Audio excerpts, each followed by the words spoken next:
Thanks. Okay, great. Okay, we see participants still joining, but let's begin. Good afternoon, everybody. Good evening. On behalf of Scaling City Institutions for Asia and India, GWSC, we welcome to this panel, to this webinar, sorry, from risk to reduction, climate change and disaster adaptation strategies for WASH. Now we all are facing and seeing, this crisis of climate affecting everybody, at every corner of the world. It is not that, some areas are not touched by this climate crisis. And we are witnessing high temperatures. We are witnessing, very incessant rains in some places where never it has rained and all that, and droughts and other, intense, climate shocks. And not only these climate shocks affect people, their lives, livelihood, they also affect basic services like water and sanitation, and also pushes people who are already in margins and living on margins to make them more vulnerable to such, crisis. So this webinar basically aims to discuss, how climate, is affecting us and how we can improve resilience within the communities, and it will discuss various institutional frameworks, regulatory frameworks, and community participation. This webinar is divided into two sessions. So we'll have two sessions. One is on the resilience to climate change, and other is WASH strategies, basically for climate, initiatives and adaptation. I'm extremely thrilled to welcome all the esteemed panelists here who have lot of experience and have possessed knowledge on this issue. And we'll be looking forward to hearing from them their experiences on this in this webinar. So without going too much into detail, because then these two panels are going to provide more insights into these sessions. Before I welcome Anindita, I just wanted to tell all the participants and request them to put their queries in question and answers box. You can see beneath your screen, and the panelists and speakers will be responding to those queries as you post, and maybe, after the session, if there is time to also, we can always invite, but please feel free to participate in this way.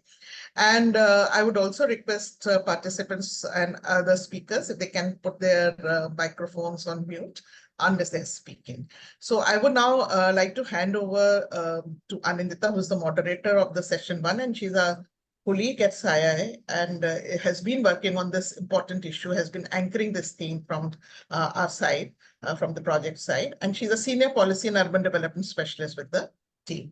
So welcome, Anindita, and over to you. Thank you, Anju, for the quick introduction and context setting. Welcome, everyone, to the session one. This session will focus on the risks and challenges posed by climate change and examine the pivotal role of national, state, local, and community institutions in fostering resilience to these challenges. The first presentation will be done by my colleagues, Boishakhi Sharkardhar and Shubhagato Dasgupta. They'll be making a presentation on the overview of existing climate action frameworks and how WASH features in them.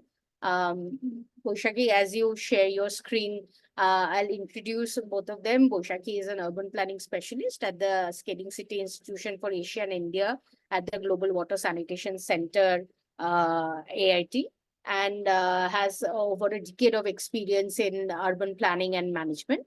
Shubhagato Dasgupta is the team lead for the SCI-AI initiative at the GWSC AIT. He has over 30 years of experience in urban environmental infrastructure and service delivery with specific aspect of planning, financing, and management.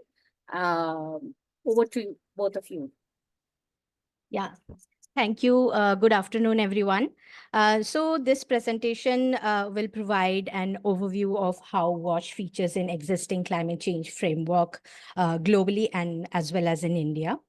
So coming to the first slide, all of us know that we are on the verge of climate crisis through sea level rises, temperature rise, and also most importantly, the rise in the frequency and intensity of the natural disasters. And so when we talk about WASH, it does play a vital role in creating resilience to climate change. And climate change impact like heavy rainfall, flooding, cyclone can damage infrastructures, contaminate water sources, and disrupt sanitation infrastructures, which in turn has the potential to impact health and resilience. So promoting wash mitigation is not only bolsters health resilience, but also addresses greenhouse gas emissions. Now, coming to the global frameworks, how WASH features in global climate change framework. So this is a timeline which shows the evolution of climate change actions globally. And as we go on, we see that in 2023, WASH received some traction on WASH. So if we go into detail, we see that in the Kyoto Protocol, even in the Paris Agreement, it does not directly addresses water and sanitation, though it indirectly acknowledges their importance in the context of sustainable development. But in 2023, the assessment report 6 of the IPCC shows a detailed impact of WASH in its chapter on WASH, and it also lists down various adaptation methods undertaken in different regions for WASH.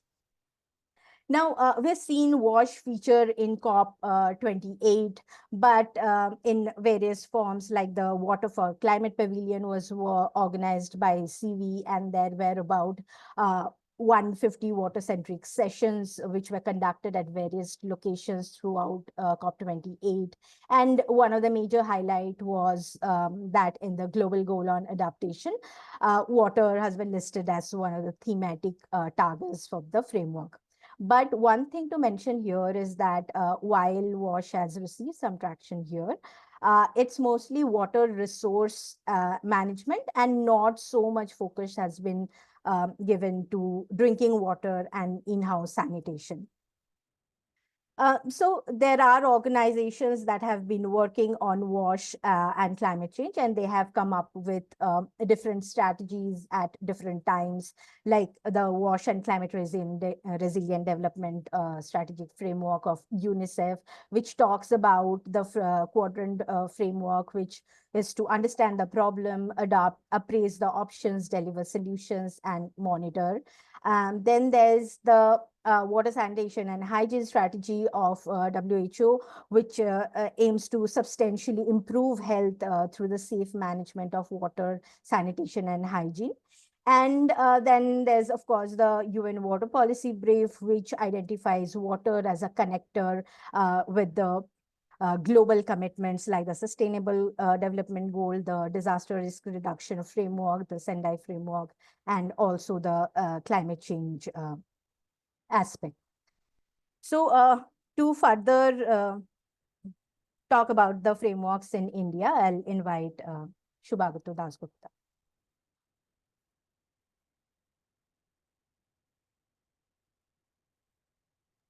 Thank you very much, Boishaki. Thanks, Anandita. Just another couple of minutes to kind of dwell into the evolution of policies in India that try and address climate change.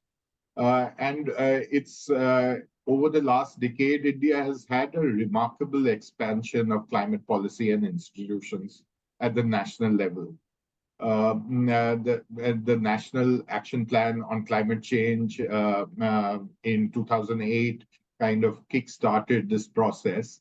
And then, as we see in this timeline, various missions came up, and the NDC was kind of committed to in 2015 and updated in 2022. However, the impacts of actual policy outcomes are far from visible as the legacy of development-oriented programs continue. Means as we see that there are a number of financing schemes of the government of India that have limited climate mention or finance associated with it, while there is a parallel structure around new institutions which are trying to address the climate challenges. Next slide. Means at the national guidance level, the NAPCC as I mentioned, kickstarted this process. It was adopted internationally in 2008, and then a Prime Minister's Council was set up. And to the benefit of both internal institutions and in the global debate, it adopted what is known as the co-benefits approach, where development and climate adaptation or climate response is seen to go hand in hand. So that kind of created a framework by which climate is viewed in Indian institutions as they emerge. This was then backed in 2013 by a principal secretary to the Prime Minister, who led an executive committee on climate change, who is leading an executive committee on climate change, to integrate between ministries and different departments at the national level. More recently, post the Paris Agreement, an Apex committee for implementation of the Paris Agreement has also been created. And now that is being anchored by the Ministry of Environment and Forest and Climate Change as the nodal ministry. Next slide, please. However, the governance of climate change continues to be influenced by legacy institutions. While new institutional spaces have also been developed.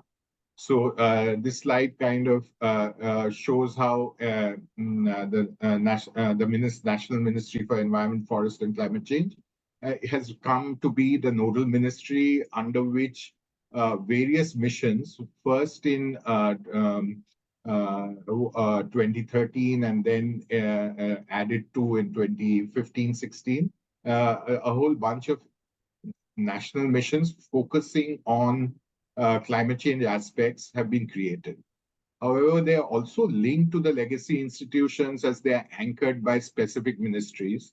While it is understood that the National Action Plan for Climate Change also needs to look at integration between these different ministries to kind of deliver the outcomes that are listed. While there is no specific evaluation of how these missions have been performing, scholars have been commenting that it's been more like a wish list approach, and the specificities of co-benefits, which has driven the National Action Plan for Climate Change, has not yet been adopted into measurable outcomes within these national missions. So essentially, scholars again comment that it's a mixed bag in a sense, because certain missions, including let's say the solar mission, energy missions, have had quite a bit of success, while others have had diffused, unclear impacts as of now. Next. Shubhagatu, you have a couple of minutes, sir. Yeah, next.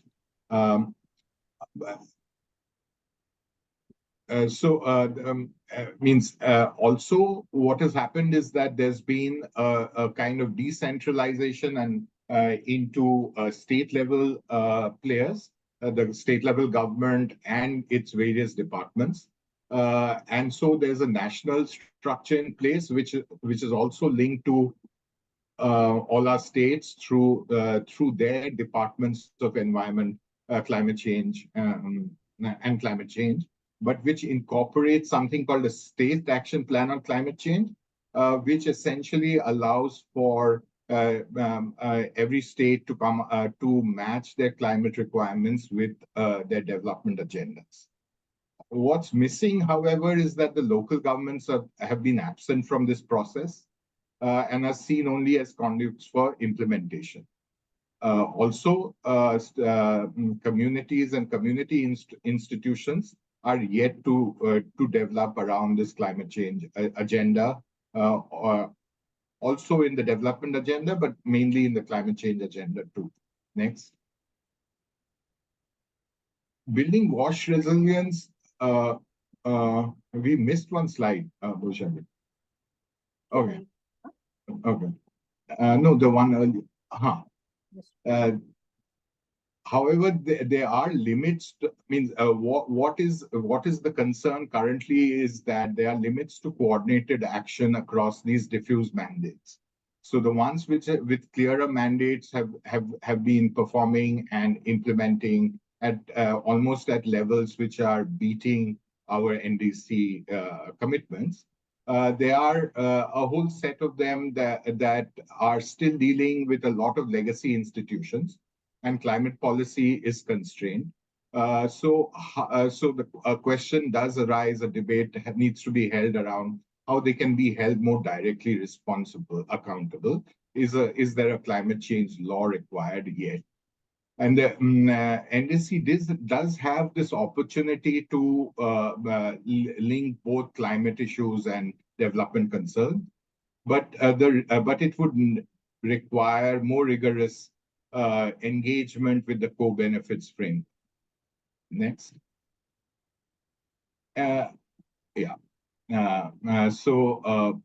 However, coming back to WASH, the issue remains as that WASH in India, just like in the global scenario, has two sets of challenges. One is where infrastructure and services are being provided, they need to be climate resilient. But on the other side, the development agenda is where there is no access. So, for the question that arises as institutions continue to develop in this in the climate arena, is that do we need to scale up or scale downwards? There are challenges in both. So, the issue around scaling down is very important for WASH because local causes, patterns, and interests can be resolved in a more localized way. However, there's also a territorial trap that one has to overcome.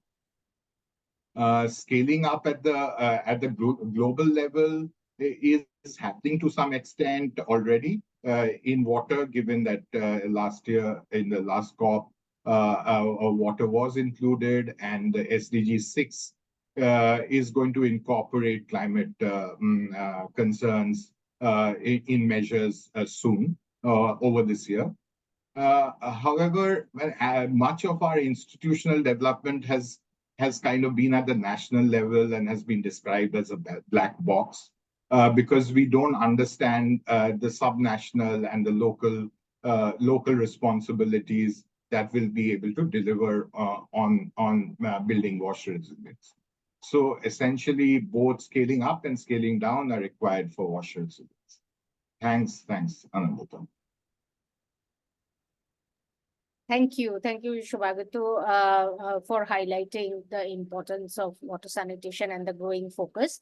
I will now hand it over to Professor Thamarat and invite him to make his presentation on climate risks and sanitation challenges. Professor Thamarat teaches the Environmental Engineering Management Program at AIT and is the co-director of the Global Water and Sanitation Centre at AIT. He has contributed significantly to the discourses on fecal sludge management, decentralized wastewater treatment systems, and marine plastic pollution, both in Thailand and abroad, including capacity strengthening of policymakers. Since 2023, he is also a member of the IWS Advisory Board on Inclusive Urban Sanitation Initiative. Over to you, Professor Thamarat. You have 15 minutes. Thank you. Thank you very much, Nandiyawat. You see my screen?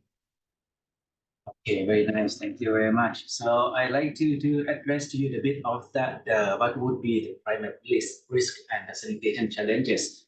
Of course, it's not happened only in India, but other countries like my country in Thailand, in Southeast Asia, also facing this kind of challenges, this kind of climate change as well. So I like to share with you, I think you know very well, and then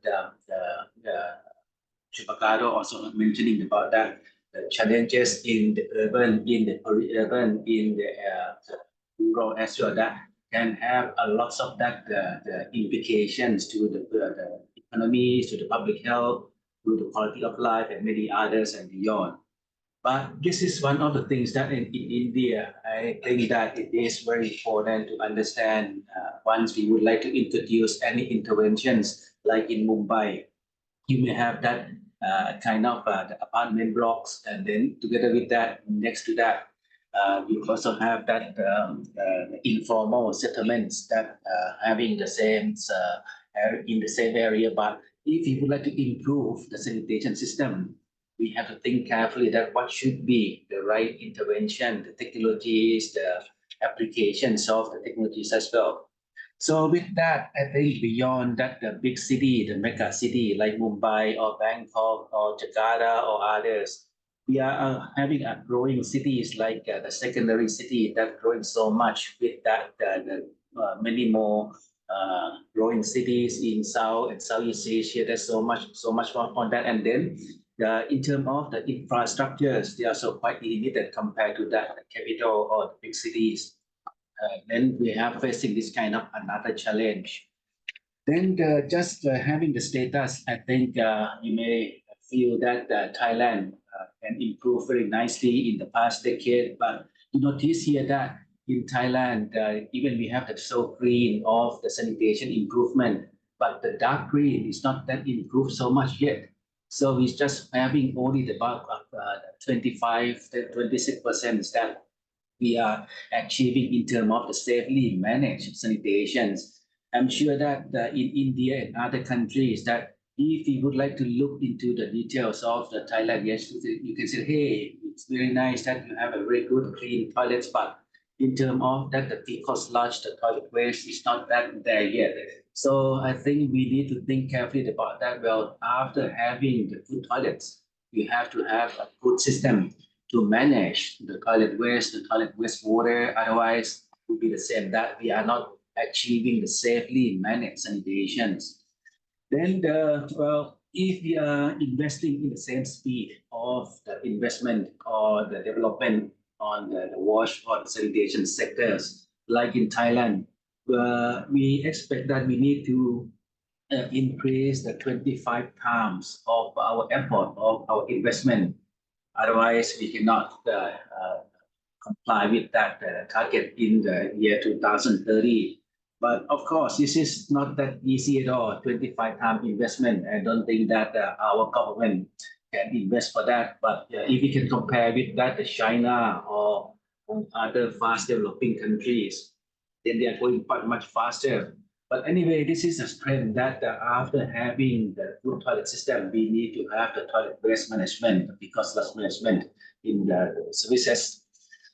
Then on top of that, we are facing in the recent decades that the climate change can impact a lot. I think we can summarize into that increasing the risk and hazard, not just on our health, but also that into the sanitation system, either from the toilets to the fecal sludge management, and also can have that deepening the inequalities. Then that is an example that the challenges that we have in the past, that the toilets that after having the wastewater treatment that we would like to have, but if we do not select properly or manage properly, we release the greenhouse gas. So on one hand, we say that we are saying that well, our toilet system, our wastewater management system can be affected by the climate change, by the climate risk. But at the same time, we contribute. I mean, the wastewater, the sanitation system can contribute to the greenhouse gas, to the carbon emission too. So this would be a kind of a causality that we need to think carefully, that we also need to think about how we can mitigate, and then in the certain risks like the flood or the drought, what we can manage further. I think that could be the upcoming challenges apart from the sanitation challenge. So just to summarize to you that if you would like to talk about the safely managed sanitation, we need to look into the whole change of the service of the sanitation, starting from the containment, emptying, transportation, treatment, or reuse, disposal. So that could have a lots of that the challenges in between. And then of course, if we have more climate risk, there could be double or multiple folds of the implication of the impacts. So that we need to wisely enough to think about or to plan about what should be the system for emptying, for transportation, for treatment and reuse disposal. I'm sure that in many cities, the small or the secondary city in India, you may not be able to afford the silver or the offsite system, which is quite expensive. Then we still rely on that the toilet provision with the containments. Then this kind of a full service we need to prepare in advance, and then we can ensure that we can get the step into the safely managed sanitations. Then the drought, the flood, as we can explain, it could be more implication into that several system, but I can skip on this. But the question that I think we can discuss more is about that what should we do with this kind of sanitation challenges together with that the climate challenge. So the first thing that yes, we should do assessment, mitigation, adaptation, and then create more resilience due to the climate risk. But at the same time, we also need to think about the sanitation system, which should be sustainable, efficient, and I think that if we would like to be more sustainable, it should be profitable businesses. Otherwise, it will not be just like the communities or the government services, which is somehow leading to the failures. So this would be the challenges that I think we have to balance that we can manage. Otherwise, if you think about that, the offsite system, but we may not be able to mitigate that much in the term of that centralized treatment system, for example. Then from the assessment point of view, yes, we can do many of the assessment. This is an example that through the change, we also need to think about from the collection, the treatment, transportation, disposal, what are the estimation that the carbon emission, the greenhouse gas emission could be. There are many of the efforts, something like the applications of the software. The eCam2 is one of the software developed by the German institution that can estimate that. But of course, in our countries, we also need to define that what are the emission factors that are appropriate, that we can estimate that. And then after having this kind of estimation, we can pinpoint that, well, where would be the issues or where would be the system that contribute too much that we need to reduce energy consumption, for example, or we can mitigate the greenhouse gas emission, for example. Then that could be one thing. Another thing is that we are doing with the UNICEF is that we try to promote the kind of climate smart watch technologies catalog that we propose. Then we try to summarize and then discuss with that technology developers, manufacturers, that in your technology is either the water, the hygiene, or the sanitation system. If we consider like the greenhouse gas emissions, of course, no one like to share that. But then there could be a certain technology that we can estimate that, well, if your technology is like my technology, the solar septic tank, if we operate conventionally like the solar septic tank, even if it is a solar system, but we still contribute about 3 tons of the kilogram of the carbon dioxide per annum. And then even if we say that we have the advantage to treat much faster, much better, but we have to be aware as well that if we do not control the biogas, the greenhouse gas that generate from the septic tank, then we contribute into that climate part. Then the resilience, the adaptation, we also need to think carefully that in the infrastructures or the system on to host the solar septic tank, what are the climate resilience and how we can adapt that kind of climate risk into the system. Then there could be many other like the aerated septic tank that conventionally provided in the market or the cyclone queue. But then I think that could be the kind of effort that we are doing right now. I think that we can do many more. But the other thing is that I just like to share with you that if we can make the deposit management profitable, then it would be more sustainable than just the way that the government, the local authorities would be. So the things that, an example in the case study in Thailand, Rayong provinces that they can do by the private company, and then the investment is not about come by the government or the donors. They invest themselves. They get the contract about the 4 years program, and in the initial stage, and then they can get the bank loan. Then the bank can ensure that they can get the return of the investment.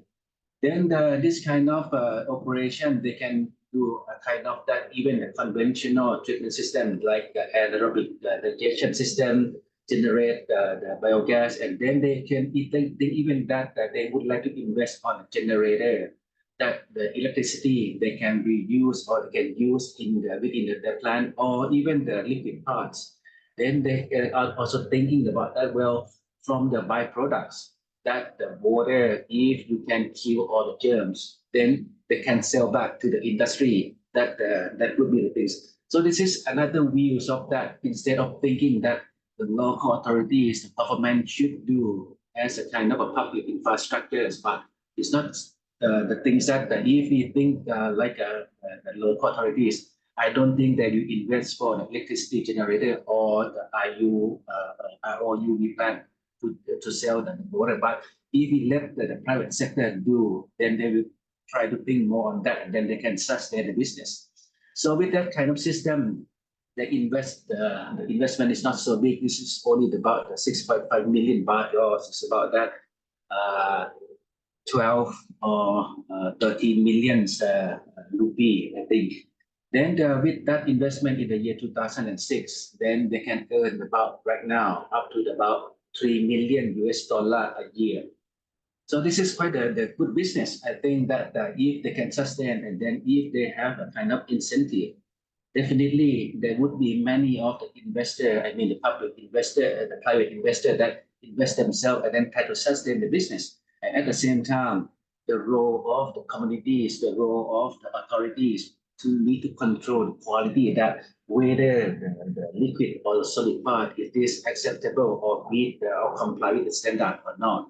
So I think that could be the things that I just like to share with you with that. But key takes away that for this kind of discussion further, that I would like to propose that the emerging challenge that due to that we need to focus within the urban or the rural sanitation is that we need to heavily focus on the PFAS management. And then with that, we think about that the climate risk adaptation, resilient mitigation in the urban and rural sanitation. Second to that is about that the inclusive planning apart from sanitation. Why don't you think that the solid waste treating with that the PFAS sludge together with that, or how we can integrate the in low income, for example, that I showed the case study in Thailand that they can successfully done. Then the charging rate for the industrial estate is much higher, but to charge to the household, they could be lower. But with that kind of a business model, they can help compensate for the low income communities. But by that, they can get the better service. In addition to that, we have to explore many other innovations or the models, either the business model, life cycle cost, or the carbon sequestration of the PFAS sludge. That could be another area of innovation that instead of thinking only for treatment or recycle or reuse, why not? We can think about that in the area of that the lacking of the carbon. Then the carbon source from the PFAS sludge can help provide that, and then we don't need to treat, but instead we can be the reforestation, and then digitalization would be another thing that we can do. I propose in many forums that why don't we do the IoT in our sanitation system, like an Internet of Toilets? So that could be welcome. I'm sure that in India you have the Silicon Valleys in India, and why not challenge to those innovators or the scientists that think about that the Internet of Toilets, then we can manage much better. So I think another challenge that we can say and keep thinking about this could be the question on that should be revisit the sustainable or inclusive sanitation. What are the scope and how long could be sustained? Only 5 years, 10 years, or the next 10, 20 years? Or if we may think about that create positive impacts not just thinking only about to treat, to manage, but if we revise or rethink about that, well, the sanitation can create more positive impacts, like a carbon sequestration, for example, then that would be much better than to think about, okay, we try to control, to kill the germs, to kill the pathogens, but if we can get a positive impact to the societies, then there would be more interest for the investment or to develop new innovations. Then we can think about that the regeneration of the existing sanitation system. I think one slide that Shubhakado mentioning about that, we can think about, we have to think about what is the existing sanitation system, whether it is on site or off-site or the hybrid. Then we should not just destroy everything of existing, but we need to regenerate and make it that perform much better. So the idea of this, I just to propose to you here that perhaps the regenerative sanitation would be another approach, another alternative, like the other area, the regenerative medicine, the regenerative business, and many others that they are upcoming. And then why don't we think like this for our sanitation system or the water system that we can set the system that against the climate change. So with that, thank you very much, and may the toilet be with you. Thank you. Thank you, Professor Thammarat. That was very, very insightful. And thank you for pointing towards the regenerative approaches to maintaining, to ensure sustainable sanitation for all. On this note, I think it's perfect to go to my next speaker, Mr. Madhav Pai. Madhav is the Chief Executive Officer at the Water Resource Institute and has been involved in many pioneering work across various sectors to mitigate the adverse impact of climate change.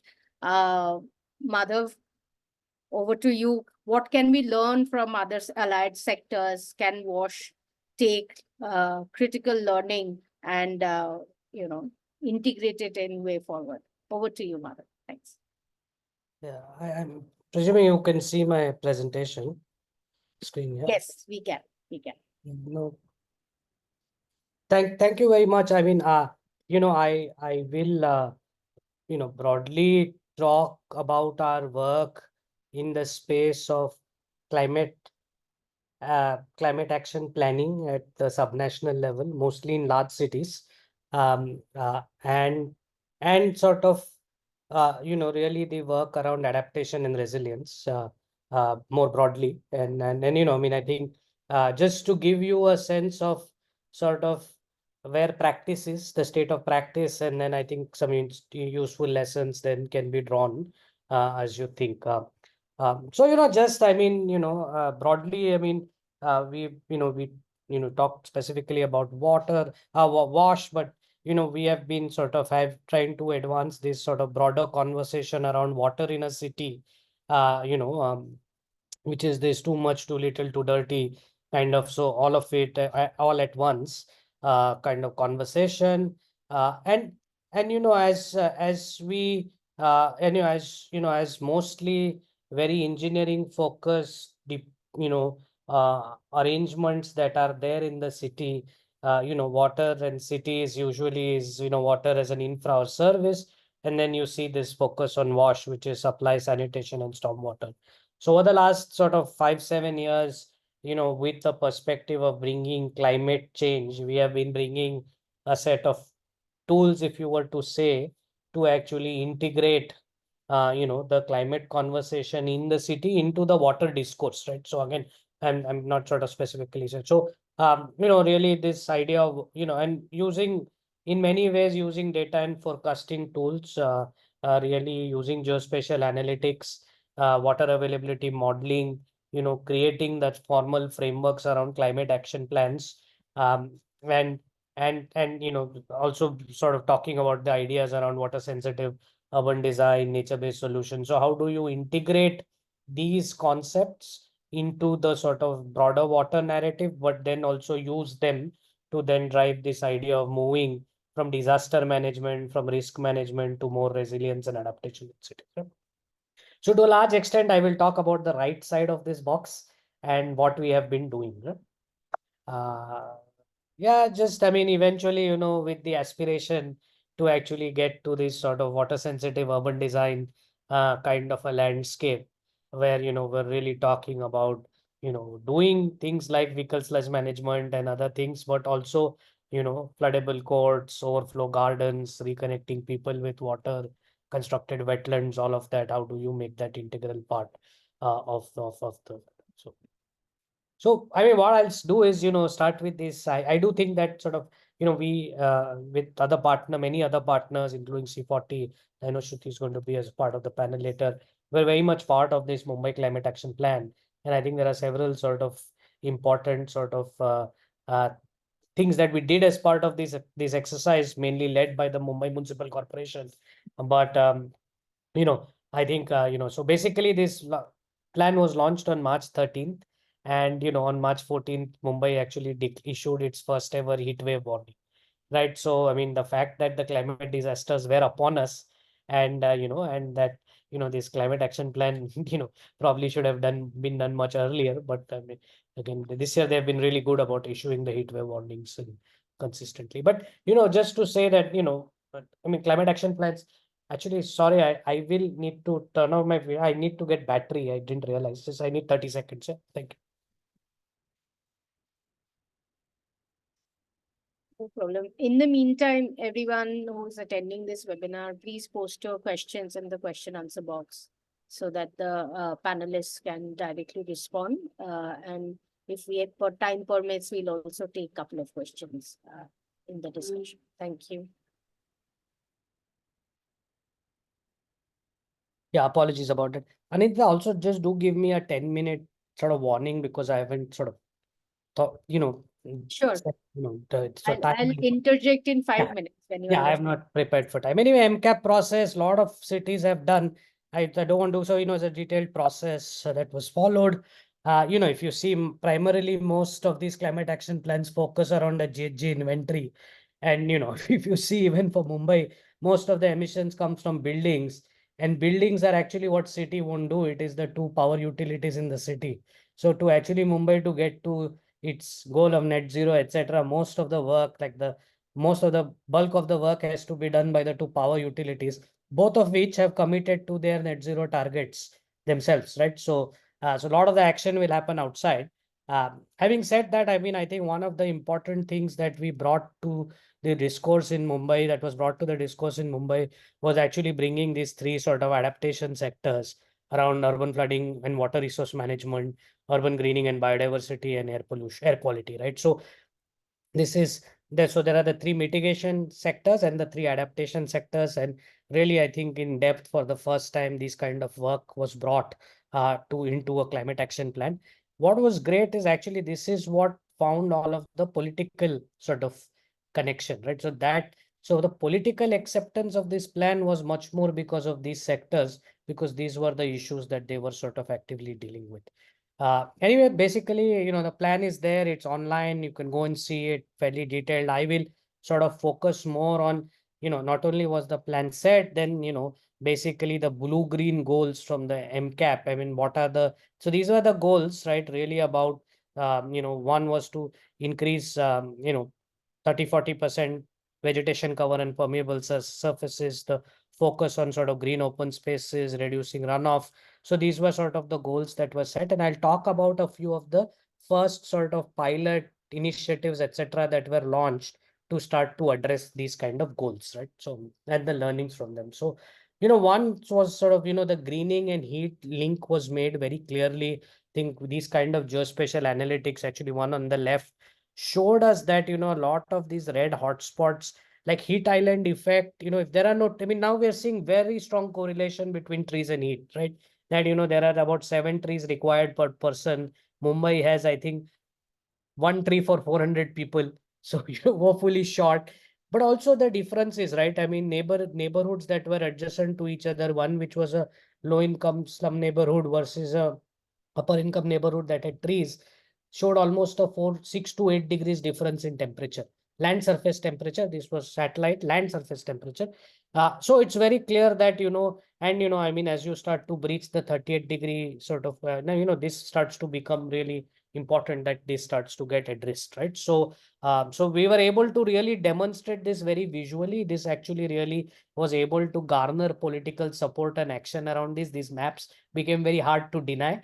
And And then sort of, because of these maps and sort of, we were able to really, there's a lot of tree plantation that happens in cities, but we were really able to push for much more scientific approaches to their plantations. We ran, we started a radio campaign, which was Plant with a Plan. Lot of the, Rotaract Club, these kind of clubs actually do these activities.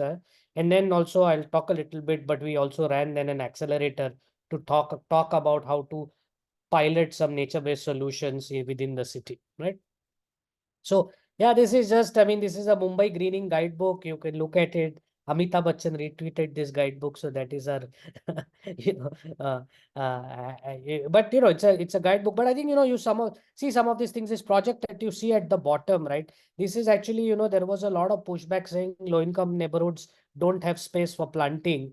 Once we identified all of the community properties like schools and community, you actually just the periphery planting was able to generate basically large number of trees immediately. So I think once this kind of mapping and demonstration of where this kind of planting etc is possible, we were immediately able to identify a lot of things that, and once we showed the heat data, then the support to do it was immediately there. So so this was done across schools. This guidebook is there. I mean, it has, it's a manual now. It's available for, I mean, we had put it out for comments. This is now the city is also using to really drive all of the planting or the micro greening, as we call it, within the city. So this is sort of one effort. And then, I mean, then we really tried to also focus on, like I showed the big climate impact of the heat impact in especially vulnerable neighborhoods. And a lot of times, like this development, so low income resettlement colony was built on old factory land. So actually, this piece of land that you see actually has concrete underneath. Nobody ever sort of drilled through that concrete, and so it stays. And this is actually the only opportunity for open space, right? So I mean, just being able to demonstrate kind of these things spatially, and we were able to actually get municipal action. They were able to find ways to actually break the concrete and create the greening that is required. Also, then we started talking about the rooftop greening. It was done in some municipal schools. It's part of one of the, so it got integrated. So, we were able to do this, vegetable gardens on the roofs of municipal schools. And then, it got integrated into the school curriculum. And TIS was very much a partner in that. They started using that for midday meals, and then it became a whole, now they want to scale it across more schools. So, so I mean, just anyway, just showing you more of this. Then this is like the more, like I said, we ran a accelerator program. Some of it was to rejuvenate sort of, any water streams in like campuses within Mumbai University, IIT campus, looking at schools, and then looking at, new ideas and new techniques on rainwater harvesting. So again, the whole idea was to use more like an accelerator approach, get them to do these pilot projects, getting the municipal corporation to get to know these sort of service providers, and so that, mainstreaming around these things can happen. But immediately just, we were able to then spatially identify also like maybe almost 10,000 of these opportunities that were there in the city, and, and were able to drive sort of that thinking around collective action. Just some numbers around sort of what was done within a short period of time. And of course, I mean, I think there was just, big emphasis to sort of, there is a big commitment now to sort of mainstream this. Again, that the maps actually really helped. The other issue is around, so that's the sort of all the work around greening, a little bit quick touch on the flooding. Again, I don't have to tell you much about flooding in Mumbai. It's a big risk. We were again able to quantify, the number, the flooding hotspots, the even sort of show that, how public transport access, etc., gets impacted with different, rain events. So Mumbai now has very detailed, again, very good disaster response measures. If it's a 200 rain day, so they have very good protocols, etc., in place. So that's good. But now they are breaching. Now we are start. So till 200 we do well. 200 rain day, which is actually quite good compared to, most. But now you are also get like at least 8 to 10 days that breach the 200 day also, right? And even now you are getting waterlogging and all of that, all of that landslides, all of that happen even once you get past 100, 120 right? So, and current approach with large amount of, Just interjecting, 3 minutes more. yeah. So with large amount of sort of investment, etc., a lot of still very grey infrastructure approach to flood management. So, where we were really pushing to start to bring this whole idea of, nature-based solutions, much more sort of, catchment-based approach rather than this very concrete sort of approach. And there's good reception in all of that again. So this is the Miti River, and here on a couple of slides, we were able to do this basically floodable landscape. So this is actually under construction now. And this is an eco STP, and it's a floodable landscape. It will function like a garden and all of that. And now, and this was when people said there is no space along the Miti. Again, especially we were able to identify some 14 locations where this is possible. I think after this one is done, I think they will do more. And, I mean, and again, like high level political engagement, minister was there. They've already sort of inaugurated the first phase. So I think just bringing this very data-driven approach and engaging with you are able to actually get into, of course, big cities, and Mumbai has good capability, the municipal corporation side. But, I think setting these precedents for these kind of actions, and I think it's important for other cities to come and start to see this because, this is where we are getting sort of action. Broadly beyond that, all of the plan is quite comprehensive. There's stuff around WASH. You can go and look at all of this stuff. I mean, one of the things is we started to do this vulnerability analysis around. There has been a very detailed vulnerability analysis that we did around each of these sort of indicators. And what just to say that two, 3 more points. Sort of one is basically more than anything, I think the main success in Mumbai was institutionalizing this, creating a climate cell. Actually, now they are starting to staff this. They're bringing expertise. They've reached out to a lot of the corporates to give the secondments to this cell. So one is the institutional creation of this, and the other is the sort of mainstreaming into the budget, right? So this year, actually, there was a climate budget, and I mean, there's clear line items on adaptation, resilience, all of that. So I think these are the two. So again, this is the sort of mainstreaming conversation around these ideas of greening and flooding that have gone into the so just, I mean, I think this is a summary of sort of the work we have been doing over the last couple of years, supporting MCGM to advance this agenda, of the climate action plan, but, mainstreaming, greening, flooding, etc. And then just quickly, I think also then for us to take it to 3 cities now in Maharashtra, where we have done these climate action plans, and then, really the ambition to take it to all 43 cities, which are the million+ cities, to be able to, and this now we are working with the state level departments to be able to run and sort of engage with this. So this is all ongoing work. Just wanted to couple of things since we have, I mean, one, we've just launched this new report. If you haven't seen it, I mean, the main idea here is to really talk about, the differentiated exposure that, of hazards that, vulnerable population has. So, this provides, like I showed you that sort of vulnerability analysis, but this really, we always talk in Juhu of Mumbai, where Amitabh Bachchan lives, he experiences a flood event differently than the slum that sits next to where he lives. And I think this idea of differentiated vulnerability has to be really understood before, and sort of the response has to refer to that. And so, so this is a tool that is available, and it builds on our experience in 6 cities across India. That was one. I mean, this is the other piece of work that we published a few years ago. But really, the idea of starting to talk about the relationship between urban development and blue-green infrastructure, and how 64% of new urban development in Bangalore is sited on high or very high potential recharge zones, right? I mean, so this is like, how do we sort of change this conversation? And so this is across some 10 cities we have done. So yeah, that's just, thank you very much. Thank you, Madhav. Thank you. Sorry, I did not mean to rush you, but we are running 5 minutes delayed, so I had to interject. Thank you so much. I think your presentation rightly sets the stage now to call on my colleagues from CFAR, Ravi Kiran and Rajiv Das. Dr. Das is a PhD from JNU and currently works as a senior consultant in the monitoring and as a monitoring and evaluation specialist at CFAR. And Ravi Kiran represents the sexual and gender minorities. He leads the Water for Women supported project in CFAR, in Jaipur at CFAR. And they'll present us a study that they have undertaken for the low-income communities, and as Madhav said, how the vulnerabilities differ between the rich and the poor. We'll hear more from the lived experiences. Rajiv, Ravi, over to you. And please stick to 15 minutes because we are 15 running. minutes, yes. Yeah, We and would we have to definitely. start the next session. Thank you.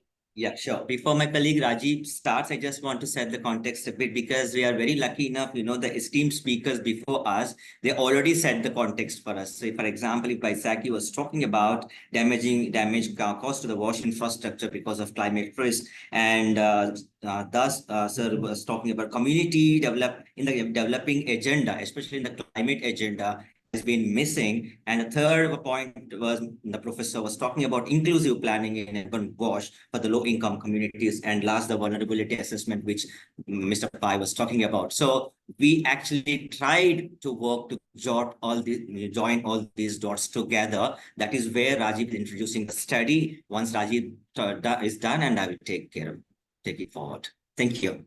Thank you. Over to you, Rajiv. Thank you, Ravi, and thank you, Anindita, for nice introduction. Before I start our presentation, I would like to share one link of our recent studies based on which we are presenting now. So I just shared, it would be nice to get feedback on those reports. And so here is start. So if not before, after 3 presentations and also the introductions from the moderator, we now all have an understanding of the fact that climate change is real and presenting multifaceted challenges. So we'll talk about the role of the community in creating climate resilient wash intervention in slums of Jaipur and Bhubaneswar. So the last decade has seen increased recognition of water and sanitation, but lacks attention of the impacts of climate change on these. So localized disruptions and hazards are often perceived in isolation without recognizing their link to climate change, especially in the informal settlements. So the odds are so badly stacked against the informal settlements that even with 2 phases of Swachh Bharat mission, and in many states, despite all support from urban local bodies and their readiness to work with communities, the wash gap still persists. So our study focused on 45 wards and 132 settlements in Bhubaneswar and Jaipur. So, the research aims to address evidence-based risks and vulnerabilities arising from climate change to ensure equitable access to wash services during ordinary times and climate disruptions. So particularly for the vulnerable groups, that includes women, girls, the elderly, PWDs, and socioeconomically marginalized sections of SC and ST population. So the study identifies risk and vulnerabilities in accessing water and sanitation services exacerbated by climate change. Finding reveals that a sharp decrease in wash services coverage during extreme weather events and impacting vulnerable population disproportionately. So when it comes to safely managed water and sanitation, we found that in both cities, even during a moderate event of rainfall or say storm, so it have a havoc on the water and sanitation systems, and this coupled with all the dangers of waterlogging and flooding, especially those settlements which are susceptible to like flooding even during a low rainfall, especially located in a low-lying areas. Better suited examples are Ward 43 of Bhubaneswar have a Lakshmi Nagar Uparasahi settlement, then Domuhi Basti of Ward 5, then we have Gator from Ward 8 because it's located in a high hill settlement.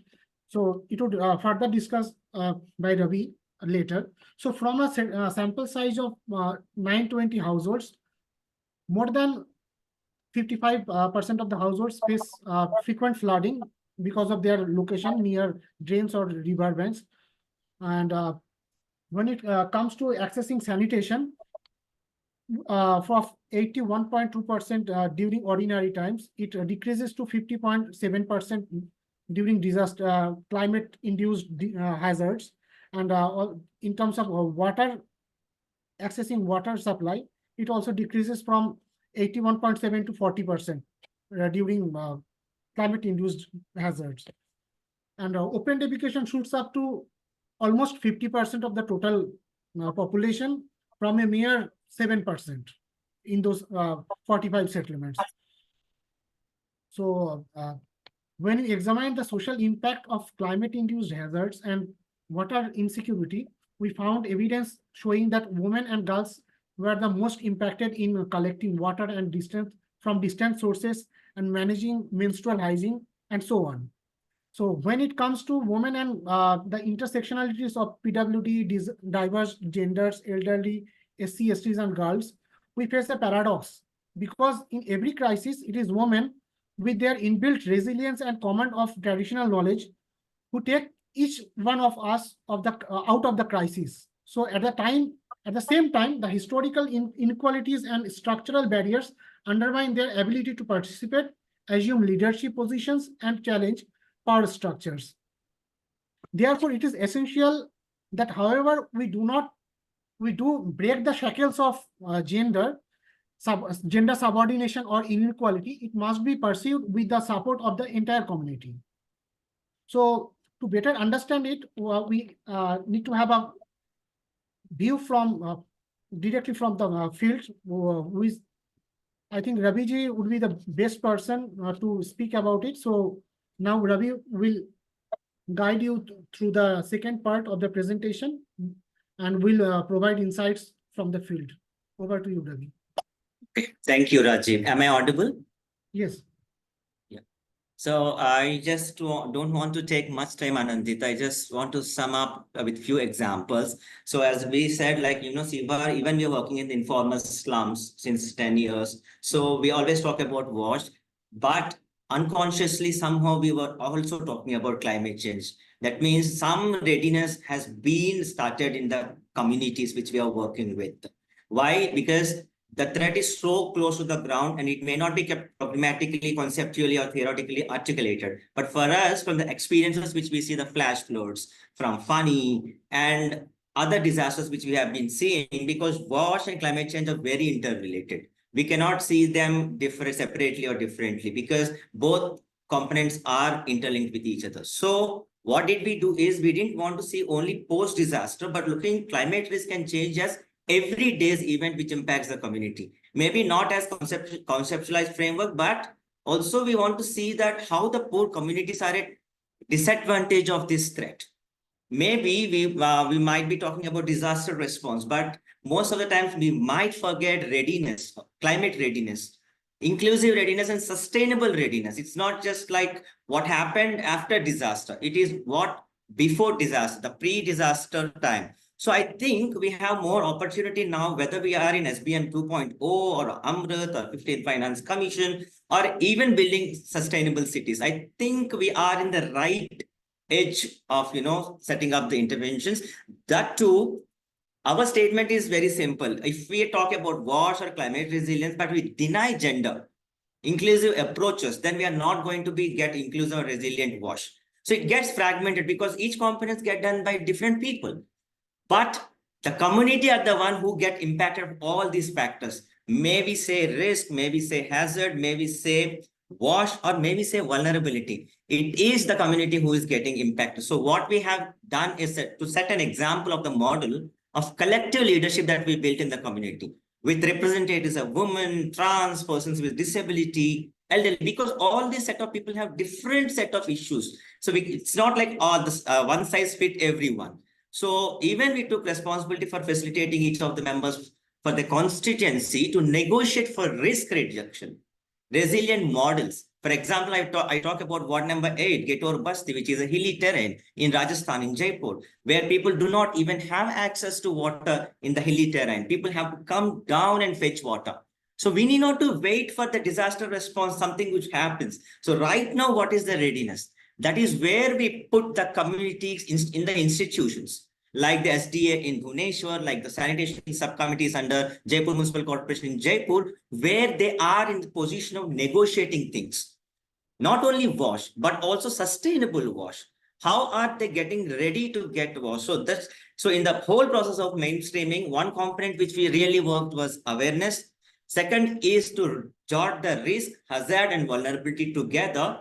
And the third one is gender and disability inclusion. So without which, if we even talk about inclusive cities, I don't think we would be able to attain sustainable sanitation or sustainable wash, that too without triangulating these three factors. So it is very simple. There are twofold processes. One is the community's involvement in the institution level, planning and designing, even at the ward level, like the sanitation climate wall of Bhubaneswar or Jaipur, you see, the community has brought the component of climate and disaster in the everyday monitoring of wash. So they started linking it together. And how did this happen? This happened only because they are able to be part of the decision-making or planning processes. So that is one thing. And in addition to this, the other fold is in the course of this journey, we also brought key processes together towards sustainable actions to be taken at level of decision-making, policy drafting, sectoral level, even advocacy and governance. So the multi-stakeholder forum representing departments, NGOs, CSOs, right holders organizations, sexual and gender minority groups, which is recommendable to make it more like a people's department connect to sustain the efforts and also to deal with power structures. Not to just negotiate, but also they have to deal with power structures, day-to-day life threats, vulnerabilities, so that to ensure knowledge, perspective, and alliance building. So making concentrated efforts toward the needs of the marginal communities and hence enhancing the capacity of the community operating structures. So this is like a marriage between, the department and the community so that they can together think of how to reduce the risk. So not to waste for disaster responsible, but how to be climate ready.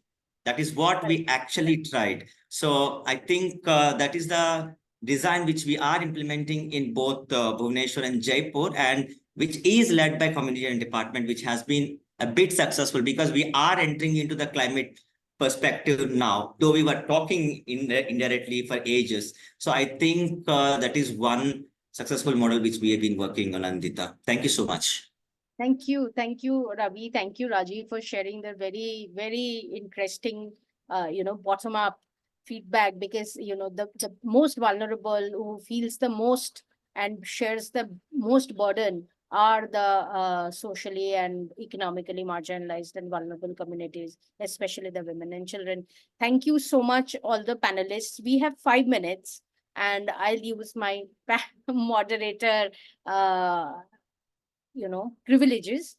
One quick question that I wanted to throw up into everyone, all you panelists here, is, as Rajiv was saying, that it is about a two-way process, that you have to sensitize the larger political leadership, as Madhav's presentation extensively highlighted how WRI is supporting government of Mumbai to actually make their climate action plan and then get it operationalized also through many guidelines and hand-holding support.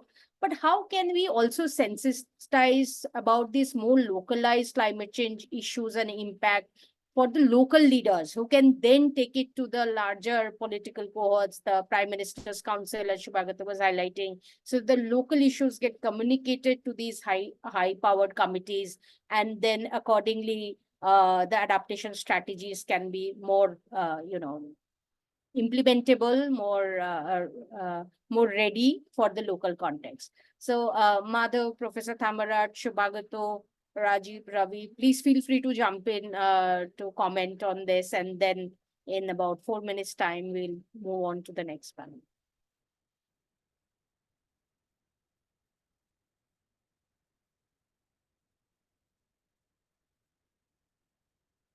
Madhav, you want to go first on that? No, I mean, I said what I said. I mean, I don't think I have anything to add. I just feel like, from our side, I think few things, right? I think, I think using the visuals maps really helped to, because even if, for a broader sort of political decision making, etc., I think you need to be able to show things at a slightly bigger scale and not just, at the community level. So I think especially to get higher level of political attention. So I think this sort of how we visualize some of these things and almost put in sort of mainstream view helps, right? So that's one, I think, again, these are actually issues that really connect very well to the people. So, your political support is easy to find. Then actually bringing more science-based methods to it. So I think this combination of things, and then of course, I think the other challenge is, precedence is always an issue in government for procurement. So then using some of these alternate approaches to, create the precedence and then, so I think, it's these three things I would say, and of course state capacity and, which in our case was not a big challenge. I mean, it is a big, but still not as much as it would be in a lot of other places, right? So I think how do we sort of make it into sort of a large political discourse, and then how do we, then make sure that, when we are engaging in this, that there is the enough, to make sure that there is a very scientific and clear organized approach to come to the to solve, to talk about solutions. And then the third thing for me is, if you're trying to do anything innovative, how does one basically help overcome all of the, the sort of procurement challenges, capacity challenges, and sort of start to mainstream that. So I think these three things, if you can triangulate, and then, but always with always the emphasis on institutionalizing within the government and mainstreaming. Yeah. So Thanks, Madhav. Professor Thamarat, any quick thoughts?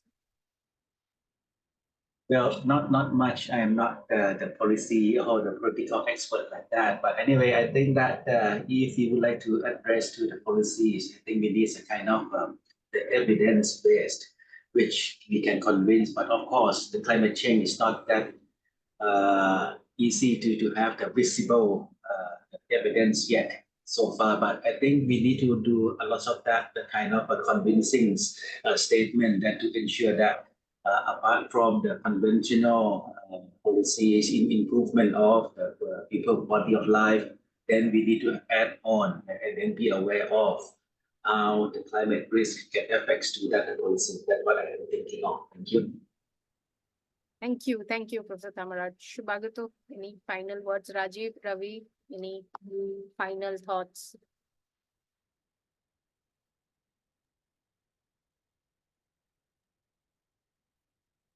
Shubhagato. That means so thank you so much. Means I'm means given that Mumbai kind of has shown the way, it means it also will show us the way in the process of getting to these actions, right? Means as you mentioned, evidence, state capacity, looking at what kind of evidence and state capacities are there across India's landscape, urban landscape in one sense, or against its, let's say, sanitation and water supply landscape itself, would be, I think, quite interesting, in developing, sequential means, and to build in issues about how much it actually costs to plant trees versus do sponge infrastructure and stuff like that. Means it'll be means I would love to follow up from that and understand more, so that some of this can get into the more institutional, let's say, across the country. These debates can be informed by what Mumbai is. Thanks so much. Thank you, everyone. Thank you, all the panelists, for sparing time and joining us. It was a very insightful session. Now we will move on to session 2, and Shubhagato is the moderator for session 2. So I'll hand it over to Shubhagato. Thank you, everyone. Thank you so much. thank you.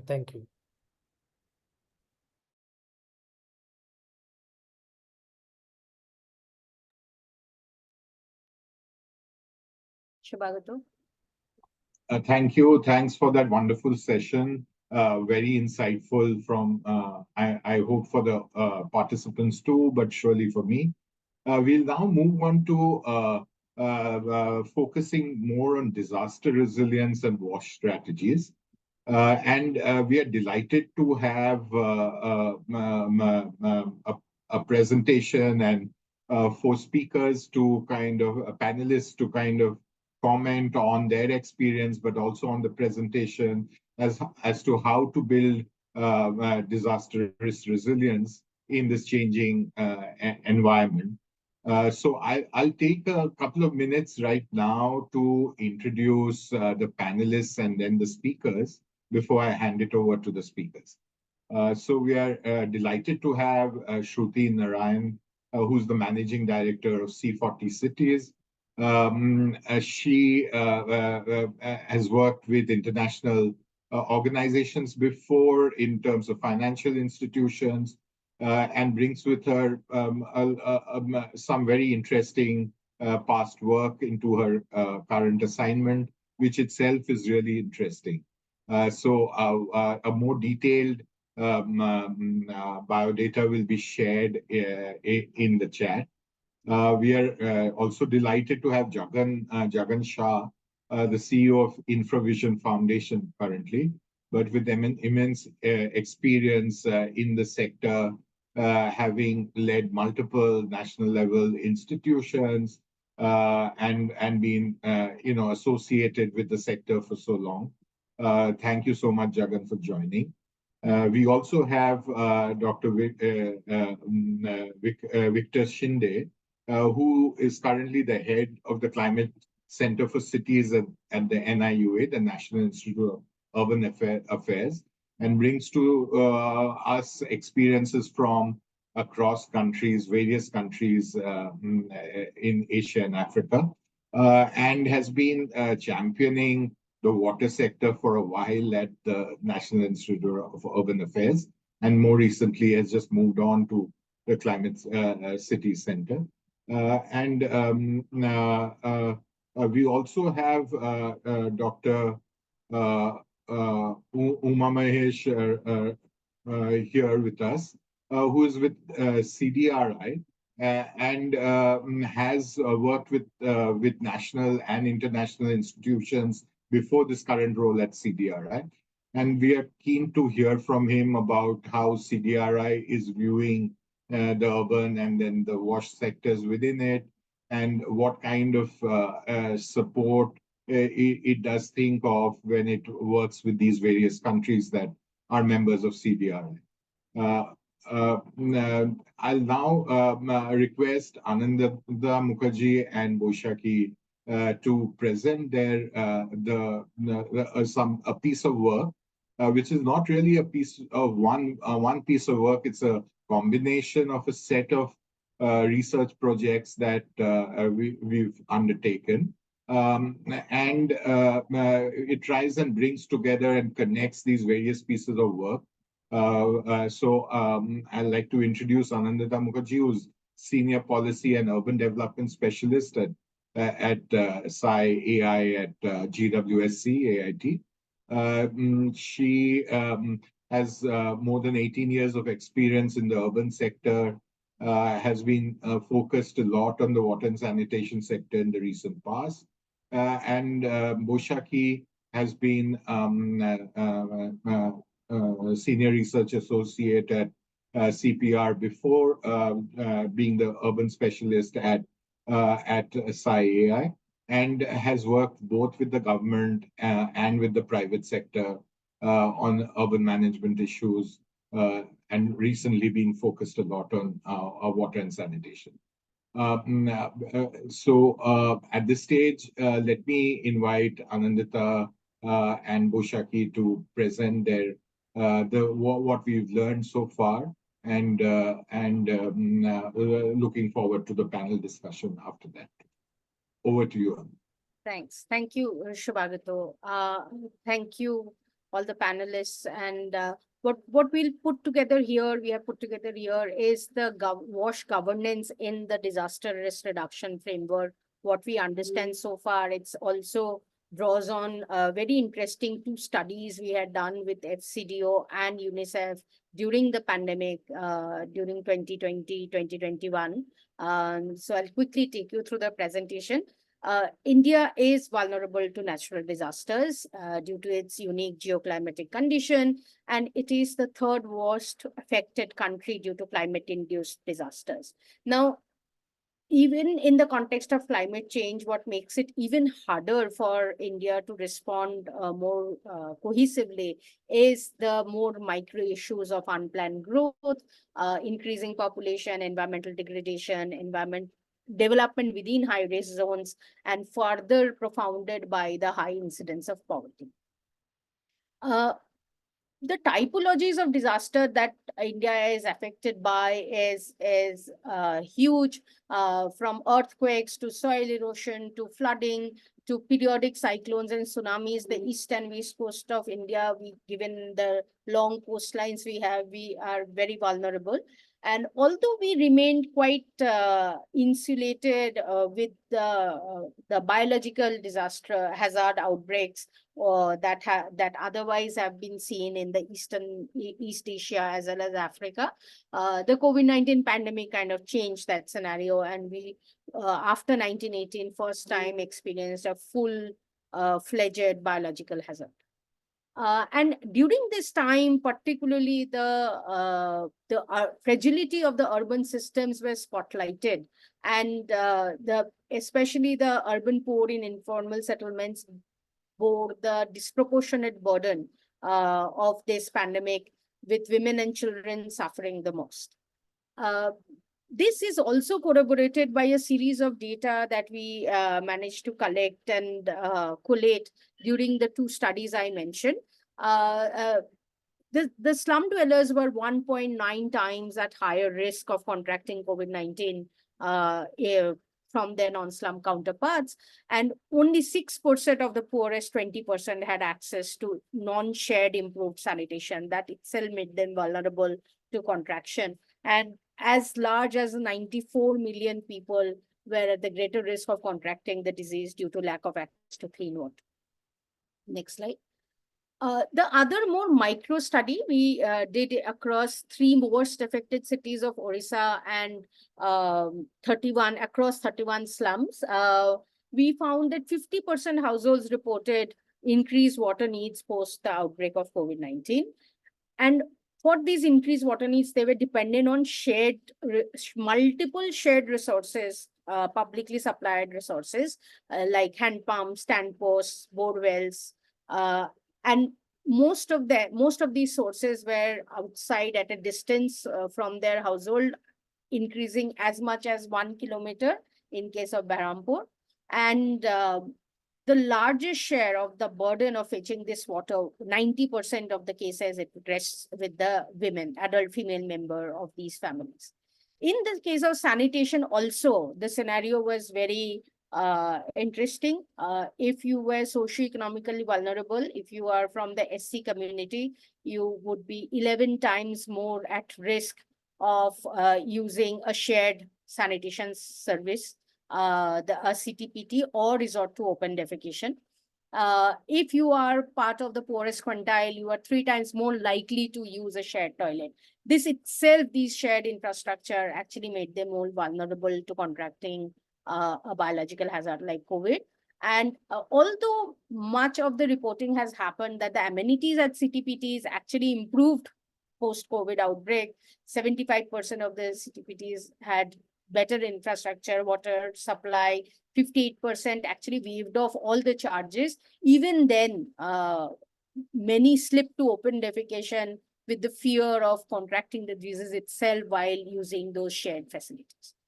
Next slide. Same with hygiene being one of the most important fail-safe in the context of the current pandemic.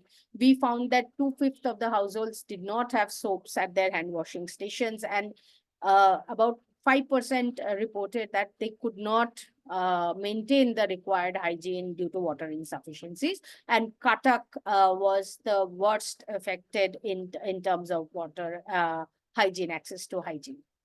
And now, through the next slides, we'll take you through the governance framework of the WASH, and I'll hand it over to Boishaki. Yeah, hi.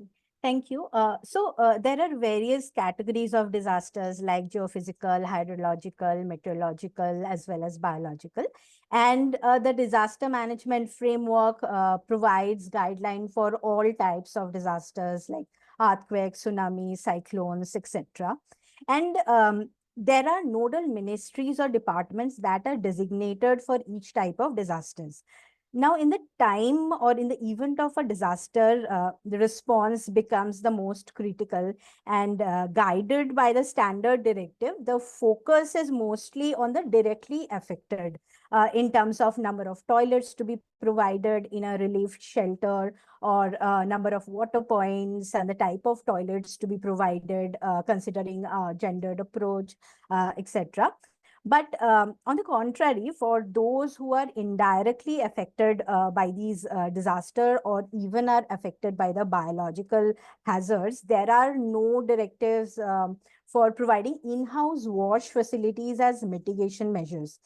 So the guideline focuses on relief measures again, like in case of biological disasters, like decontamination of water supply, providing temporary toilet facilities, safe disposal of waste, etc. But providing access to in-house water and sanitation is not fully articulated, even in case of communicable diseases.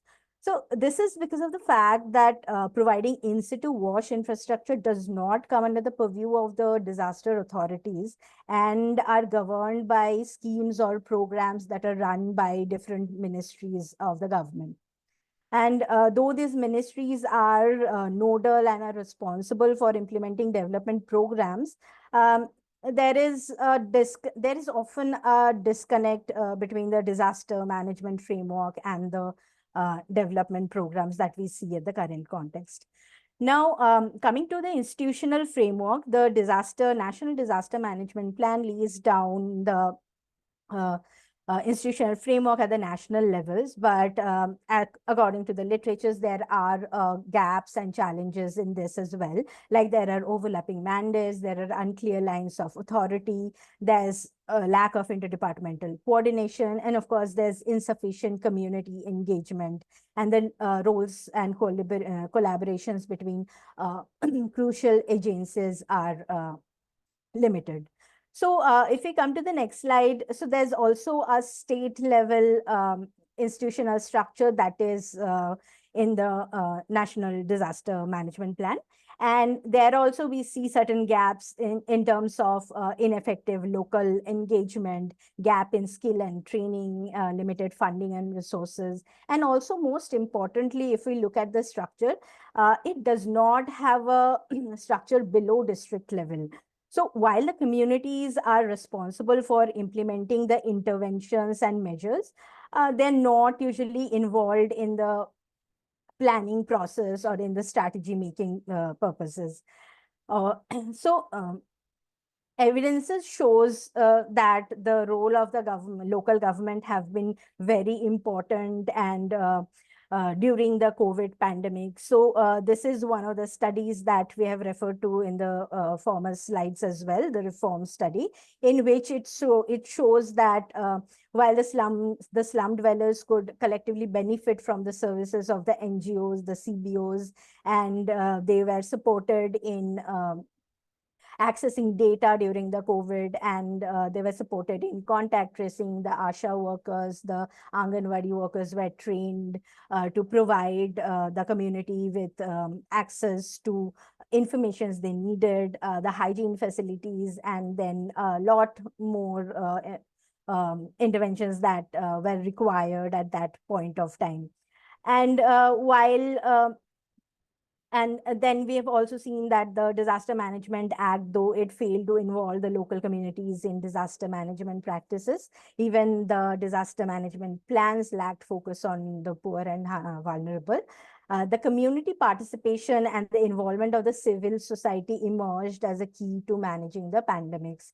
And states like Kerala, even Odisha, had institutionalized community-based participation to reduce the burden of the disease. So moving forward, Across the globe, we have seen that there are evidences that shows that there have been various interventions that have been adopted to strengthen the urban governance and planning framework in response to the learnings from various health hazards. Yeah. So there have been there's the London Metropolitan Board of Works that was established due to the bubonic plague, and then the model bylaw that was introduced in London due to cholera in response to these disasters. Thanks. So what are the key things that we kind of understanding in this context is that the role of urban local bodies and partnership with community-based institutions are very, very critical is what we have learned so far. And we'd like to more hear from our panelists what they think about it, prioritizing what in-house water sanitation, access, enabling them to be better prepared for any disaster is and during disaster continued service delivery are the key elements that we feel that requires more SOPs, guidelines going forward. And also for highly dense neighborhoods, emergency response plans, can they be a good tool to ensure quicker response and faster response to these, especially dense and urban-poor neighborhoods? And finally, resource constraint for all developing nations is a very key constraint that I want to leave all of you with to respond. This photo I took from the recent floods that Brazil is embracing right now, and how can we, despite building excellent infrastructure, those gains can be wiped off by a catastrophic disaster that might affect these developing countries. And then how can long-term financial assistance be available for these developing countries so that they can build back better going forward? Thank you so much, Bhagat. Over to you. Thank you, Anandita. Thank you, Boishaki. Shruti Narayan, could I hand it to you to talk through what means the various institutions that you worked with and what 40 cities is engaged in currently, your role also as the mayoral engagement nodal person. How do you see our cities face these challenges? Great. Thank you. And thank you so much, Anandita and Baisakhi, for setting such a strategic context with the very data-driven, sort of assessment and overview of the current status of cities with respect to WASH. So, just as a quick background, C40 is, an organization that works with cities on driving climate ambition. We have about 100 cities globally that are members of C40. And the reason why we work with cities is, and I think it also came through your presentation, that local government being very critical in driving climate, right? We really believe that it's, cities are sort of centers of, urbanization and growth and economy. We know that, only with 2% of landmass, cities have about 80% of disaster risk. So that's important for us to then focus on cities and understanding how do we keep the balance of development with respect to, the readiness of how disasters are going to strike. Now, we are already well aware that we are now at a point of climate breakdown, right? So there can be no discussion, no, further debate that we don't know what is happening. We've experienced record-breaking temperature. Last year breached all records. Hottest year on record, but also the coldest year that's going to come forward, right? You showed photos of Brazil. We heard with Dubai what happened, etc. Right? So now, how do we work, right? There are different ways to look at this, right? And I would try to kind of sort of divide it into two lenses, right? One is, how do you kind of proactively prepare cities and work with cities? And what happens when disasters strike, right? There are two different ways to look at this. So when we proactively look at what cities should be doing, we believe that, especially in global south, cities don't really know what is their impact, right? Where is the global greenhouse gas emissions coming, and what is happening? And we really believe in the framework of having a climate action plan that is aligned to the 1.5 degree, because it has to be city-led, right? It has to be an involved effort that includes all the departments. And this is also came out through your presentation, that how sometimes the roles and responsibilities get very disaggregated, right? Especially in India, city versus subnational versus national. So it's very important to have this kind of a framework that is captured under a climate action plan that is multi-sectoral, is able to be very data-driven, evidence-based, and an outcome, target-based outcome, right? So cities have an understanding of what is happening and what is the trajectory of growth, and that's going to result in the impact, right? Now, this then gives the city a framework of how to deliver on ground, and what are some of the hotspots and areas and risks that they need to sort of start working towards. And this also has to be built on the foundation of inclusivity, right? Like, where is the vulnerable population staying? What are the risks, etc.? And also, what kind of basic infrastructure is needed, like access to water, access to sanitation. These are all elements, right? So you can't overlook all of this. Now, as a follow-up to this data-driven climate action plan, we believe that the cities then need to look at two aspects: implementation and mainstreaming, right? So how do they start looking at delivery? Let's just take heat, right? Heat is a very cross-sectoral issue, has many impacts, right? So we are looking at blue-green infrastructure. What are you doing? And that has impact on water security, water access, but also how are you cooling, right? With the increase of heat, your cooling energy is also increasing. So what are mechanisms in ways you're actually also looking at the built environment and how that will be structured and delivered, existing and new, that can manage the risks of heat. So, we work with cities on all of these aspects, but also looking at the vulnerable population, right? In India, 50% or more than 50% of workforce is outdoors, right? They work outdoors, and how do they get impacted, and what could be ways of supporting them in looking at what are the mechanisms of shading, providing shelters, etc. How do we connect healthcare workers to all of this? And I think one of the things that we've learned is that cities need a very clear lens of monitoring, evaluation, and reporting, which is a very, very important thing, right? So you can't just leave the cities with a climate action plan. I think it's important to really ensure that they're able to monitor and understand what are the risks, how are they doing, and also recalibrate their efforts, right? And we work with different lenses. We have projects that are ongoing right now on, master planning. And I think this also came out. You talked about unplanned growth, right? And how do you kind of ensure that climate is embedded in planning? Because that's the way you can actually manage growth of tier 2, tier 3, tier 4 cities and tier 1 cities in how they're growing. So looking at master planning as key instruments of integrating climate is very, very critical.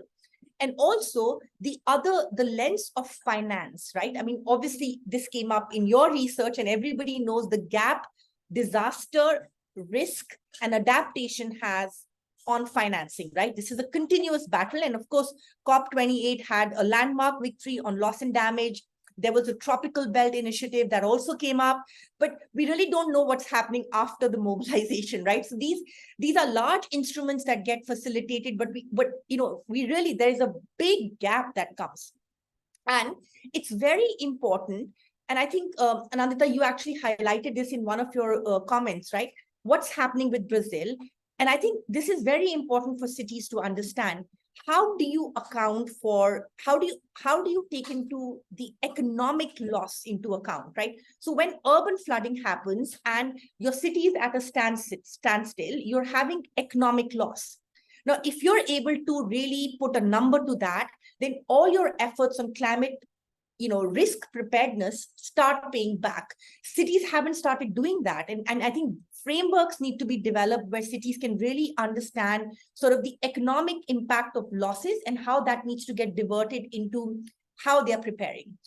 Just two other quick points that I want to make is And we believe that there are two aspects. One is looking at climate budgeting. C40 has been working globally with many cities, on the lens of climate budgeting, where every rupee that the city spend is with the lens of climate. So that is a paradigm shift. I don't think so we're at a point where we can look at climate separately and how we are operating separately. And I think that needs to come together as one. And climate budgeting is one way to do that in a very strong governance mechanisms. We need climate governance right now, and climate budgeting is one of the mechanisms that does that. In India, we've been working with WRI as a knowledge partner that has been supporting climate budgeting of Mumbai. We're also going to start working with a couple of other cities. So that's another very important lens. And just a couple of other, important, instruments that I can highlight. For example, the city of Austin developed a drainage charge where cities, everywhere you're building, you're allowed a certain perviousness. And we know why perviousness is important, right? A lot of urban flooding happens because cities are just concretizing. And anytime a building exceeds that, they have to pay a surcharge. The city essentially develops a fund of this money and then starts providing funding to projects that are actually supporting blue-green infrastructure and de-paving of the city. So there are instruments that the cities can actually also develop on their own to support this. We have many examples, like there is city of Shwane that's looking at, tagging, developing tokens for trees and increasing green cover. So, there are many, many ways that financing can happen, but it's very important to understand that how are you looking at a proactive way where you're looking at climate action plans, and a reactive way, which is like, how do you ensure that people are able to access healthcare, get information, what kind of early warning systems that are there in place? Because when disasters strike, everything breaks down, right? So we work with cities in the whole kind of a life cycle of looking at the adaptation and resilience angle and ensuring that that is mainstreamed in the governance of the way cities function. And I'll stop in the interest of time because, this is a topic that you can just talk about endlessly, but we happy to follow up with any questions. Thank you. Thanks very much, Shruti. We'll come back to you. So there are a number of interesting ideas you mentioned. We'd love to hear a bit more about them, but we'll come back to you. I'd like to now invite Jagan Shah. Jagan, Shruti mentioned planning and governance, and we are keen to hear from you of what your current thoughts are on the since we last got to discuss some of these issues. Thanks, Shubhagato. I thought it was Mahesh next, but I see Mahesh. He seems to have dropped out. He seems to have dropped out. Okay. Yeah, I've written an email to him, so let's see. That's a pity. That's a pity, Mahesh. Yeah. And of course, I'm keeping Victor from speaking, but he knows a lot more about the subject. But let me share a few, just a few reflections on the presentations as well as the subject that you presented to for discussion today. I think, of course, this is a very timely initiative. I'm glad that you're doing it. It is terribly complicated, not least because I believe in the Indian context in particular, WASH governance and response in terms of resilience building, we do need to deal with the elephant in the room, which is that there is a lack of social cohesion. So when we talk about community level responses, for instance, no wonder we don't find so many examples because we are a divided society. And in societies where such cohesion does not exist, or let's say, to put it bluntly, in the absence of communitarian sort of culture, you need to convert this into commerce. So I just wanted to put this on the table as a possible way of thinking about this, which is that the resilience as such might be linked to services that need to be paid for. albeit through the public exchequer, but need to be paid for through a contractual arrangement. So service providers need to be assembled, and we should not, I think, should not rely on the community to take care of its own resilience building, especially because we are talking about a sector as gravely important to a person's health and life. And therefore water supply and sanitation have to be treated with that level of seriousness. And therefore, I think we need to think about, as organizations that work in these areas, we need to think about what kind of contractual arrangements are required in order to create the just-in-time response at the time of disaster, for WASH infrastructure. I do look at, that's my day job. I look at infrastructure primarily, and WASH infrastructure continues to be an area of great interest because of the high priority that it commands. In the case of the most common kind of disasters, say flooding, for instance, now, of course, there is heat, and therefore water comes into play as well. In these kinds of situations, how do we ensure that the WASH infrastructure receives the priority that it requires? And when I say priority, of course, it's not only linked to the infrastructure for water and sanitation, but also the fact that in order to get to that infrastructure, in the case of a disaster, you need to use associated infrastructure. So roads need to be clear in order for relief trucks carrying water or taking away sewage. To the roads are essential for that, and therefore our resilience of WASH infrastructure is linked to the resilience of other infrastructure, especially roads and power. Because a lot of mechanization has taken place in water and sanitation, and therefore what happens to the mechanical motor-driven mechanized equipments is a big question that I ask myself, and of course we do need to think about how, for instance, this can be dealt with. Again, contracts may play a role in this.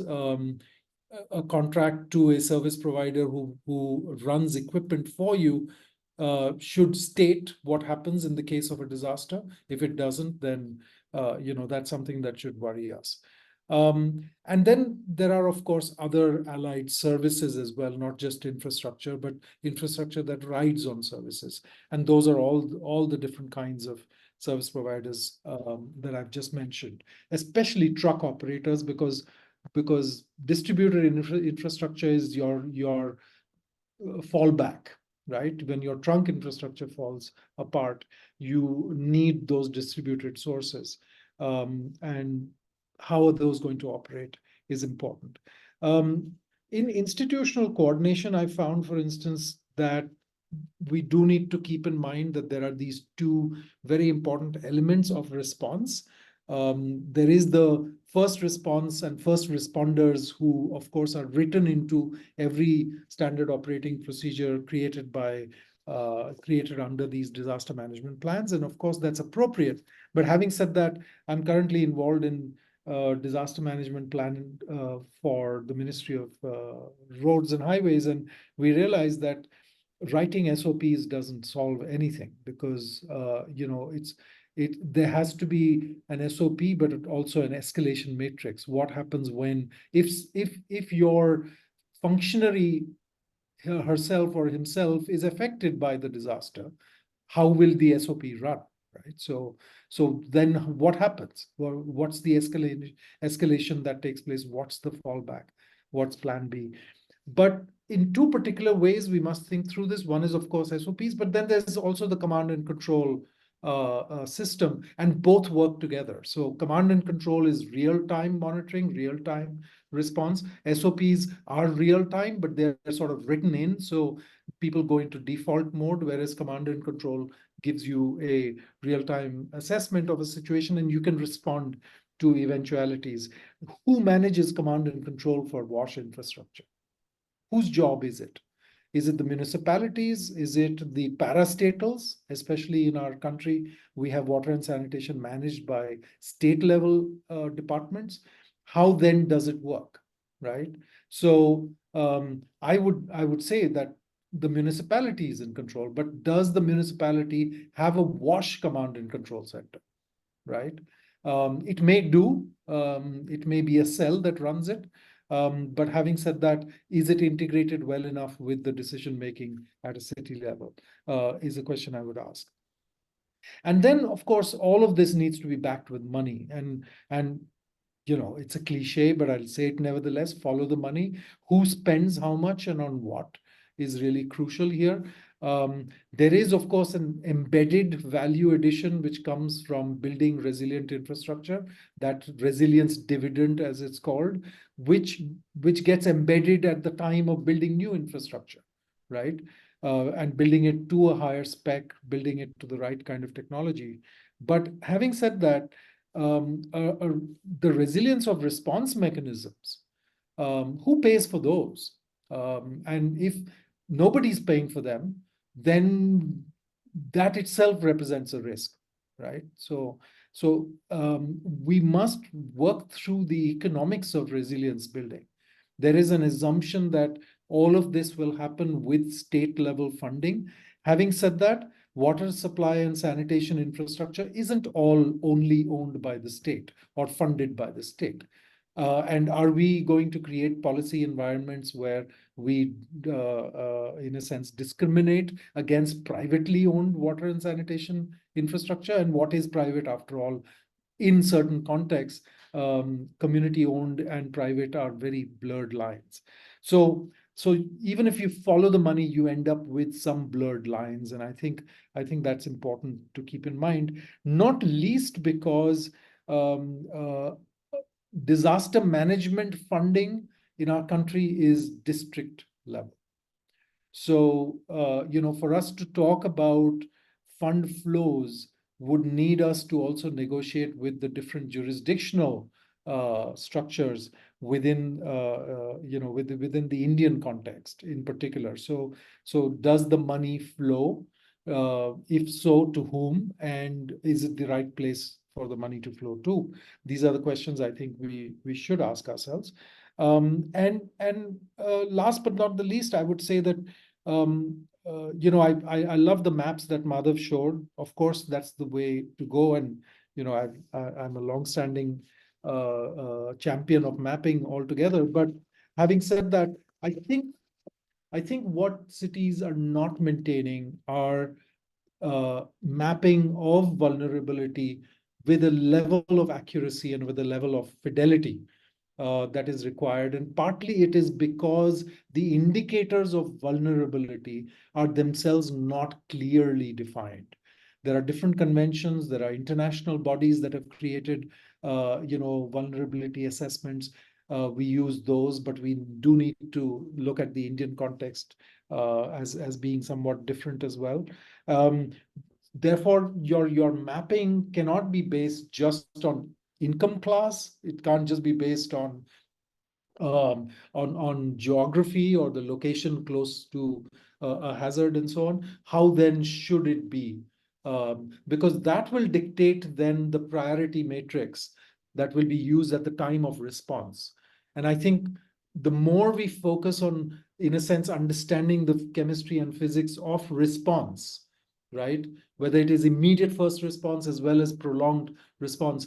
A CDRI study, for instance, that I was involved in of the city of Cuttack found that the congested parts of the city are such that even in a cyclone situation, which is, you know, Cuttack is not directly in line of the cyclone, but nevertheless, the streets become unusable, and it almost takes a week for vehicles to actually start moving on those streets again. A week. So forget about economic losses. I mean, the potential for human, you know, loss of life and property and so on is enormous during that 1 week period. So I think vulnerabilities need to be understood better, need to be in some sense turned into indicators, and all of that needs to be mapped well so that the decision support that is required by the municipality is available. So I'll just pause there. Thanks. Thanks very much, Jagan. We will get back with some questions soon. At this stage, I'd like to call Dr. Victor Shinde, uh, to respond to the presentation, but also to comments by Shruti and Jagan. Over to you, Victor. Yes, thank you. Thank you very much, Shubhagata, for that. Thank you very much for inviting me and NIUA to this event. It is indeed a great privilege and an honor to be here. So just for the benefit of the audience that is attending this webinar, so I come from NIUA. So we are the think tank of India's Ministry of Housing and Urban Affairs, and my team, particularly at NIUA, we look very closely at the water and environment sector, right? And in that role, I had the privilege of visiting a number of cities across India and understanding what their problems are and trying to help them to whatever extent we can to help them improve their wash situation as such. And if there's one thing that is becoming increasingly evident is that cities are now beginning to realistically feel the impacts of climate change, when it comes to water supply. The case of Bangalore, I think, must be fresh in everybody's mind. They went through a pretty bad crisis. But Bangalore is not the only nation, is not the only city, right? There are many other cities that are actually, in the same situation, right? So the tendency in the Indian cities and in the sector, and I'm not just restricting this to India, I think this is across the globe, is to always look for new sources of water. Okay, and we're going farther and farther away in search of water. Bangalore, for instance, gets its water around 102 kilometers, from the Kaveri River. Just a little east is another city called Hyderabad, which goes even further, 120 kilometers, for the water from the Akampally Reservoir. More alarmingly, it's the smaller cities that are also following a similar model. 3 weeks ago, I was in a city called Solapur, which is in Maharashtra. And again, disappointingly learned that there are plans to harness water from around 85 kilometers away, right? From the Ajni Dam, which is on the Bhima River, right? So again, it's not just India.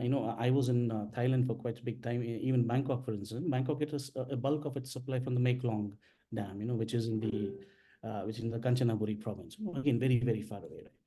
So I think the conventional notion that we've had in India is and in the water sector is to again look for new supplies of water, and that is perhaps not a very sustainable model going forward.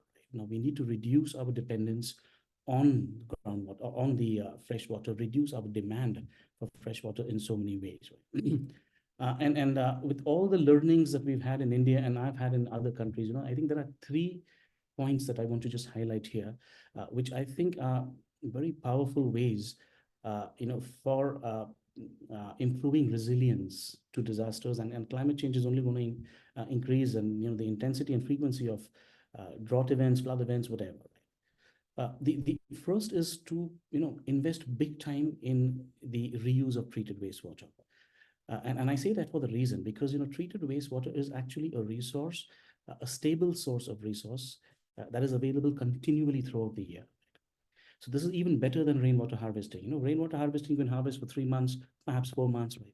But wastewater is something that you can have for the entire duration of the year, right? Of course, there are checks and balances that need to be put in place. Encouragingly, the Indian government has recognized the importance of that. So with the Amrut, the largest urban water mission in the world, Amrut, they have again integrated reuse of treated wastewater in a very nice and in a very proper way. In fact, cities need to meet 20% of their demand through treated wastewater. Even a state's 40% of the industrial demand must be met through treated wastewater, right? So the policy environment is in place, right? The enabling environment is in place. A number of our states, have those policies. Maharashtra has it, Tamil Nadu has it, Rajasthan has it, right? But I think as cities go about, adopting this and putting them into practice, there are some practical challenges. One is, of course, fit for purpose standards, right? Treated wastewater, there are multiple ways in which multiple avenues in which it can be used, and not all these avenues require the same quality, right? So I think that is one area that my organization is also working with, to kind of, and that will only help facilitate and scale up the use of treated water. The other thing is also to understand the pragmatic use of wastewater. Now, this is a study that I did, in fact, when Jagan sir was the director of NIUA. So we were preparing the master plan for Delhi, and I was part of the water and environment team. A study that we did for the entire city of Delhi to look at where are the avenues where treated wastewater could be reused, and then map it against the water that is available. And that was huge, 565 million gallons a day. And what we realized is there is only maybe around 40%, 40 to 50% that can be pragmatically used, right? That can be used, right away. Dual piping and all, these are great concepts, but dual piping is good in, in greenfield. In brownfield, it's a different story, right? So that's why I said pragmatic use of wastewater. So these are things that I think cities will have to work on, to understand it, improve the knowledge around how to reuse wastewater. And I think once that story clicks, I think that would be a wonderful response to what climate change is bringing in our cities. The second point I'd like to highlight is on also cities now globally, we kind of need to go back to our shallow aquifers, unconfined aquifers in technical terms, right? So initially, of course, these are water that are stored at relatively shallower depths, under the ground. And in olden times, people used to use this through dug wells and other structures. But then as the demand for groundwater increased, now we've been going deeper and deeper, and now we've reached deeper aquifers, right? The problem with deeper aquifers is that they're very difficult to recharge, right? It takes a lot of time for them to recharge. Sometimes years, hundreds of years, sometimes even thousands of years, right?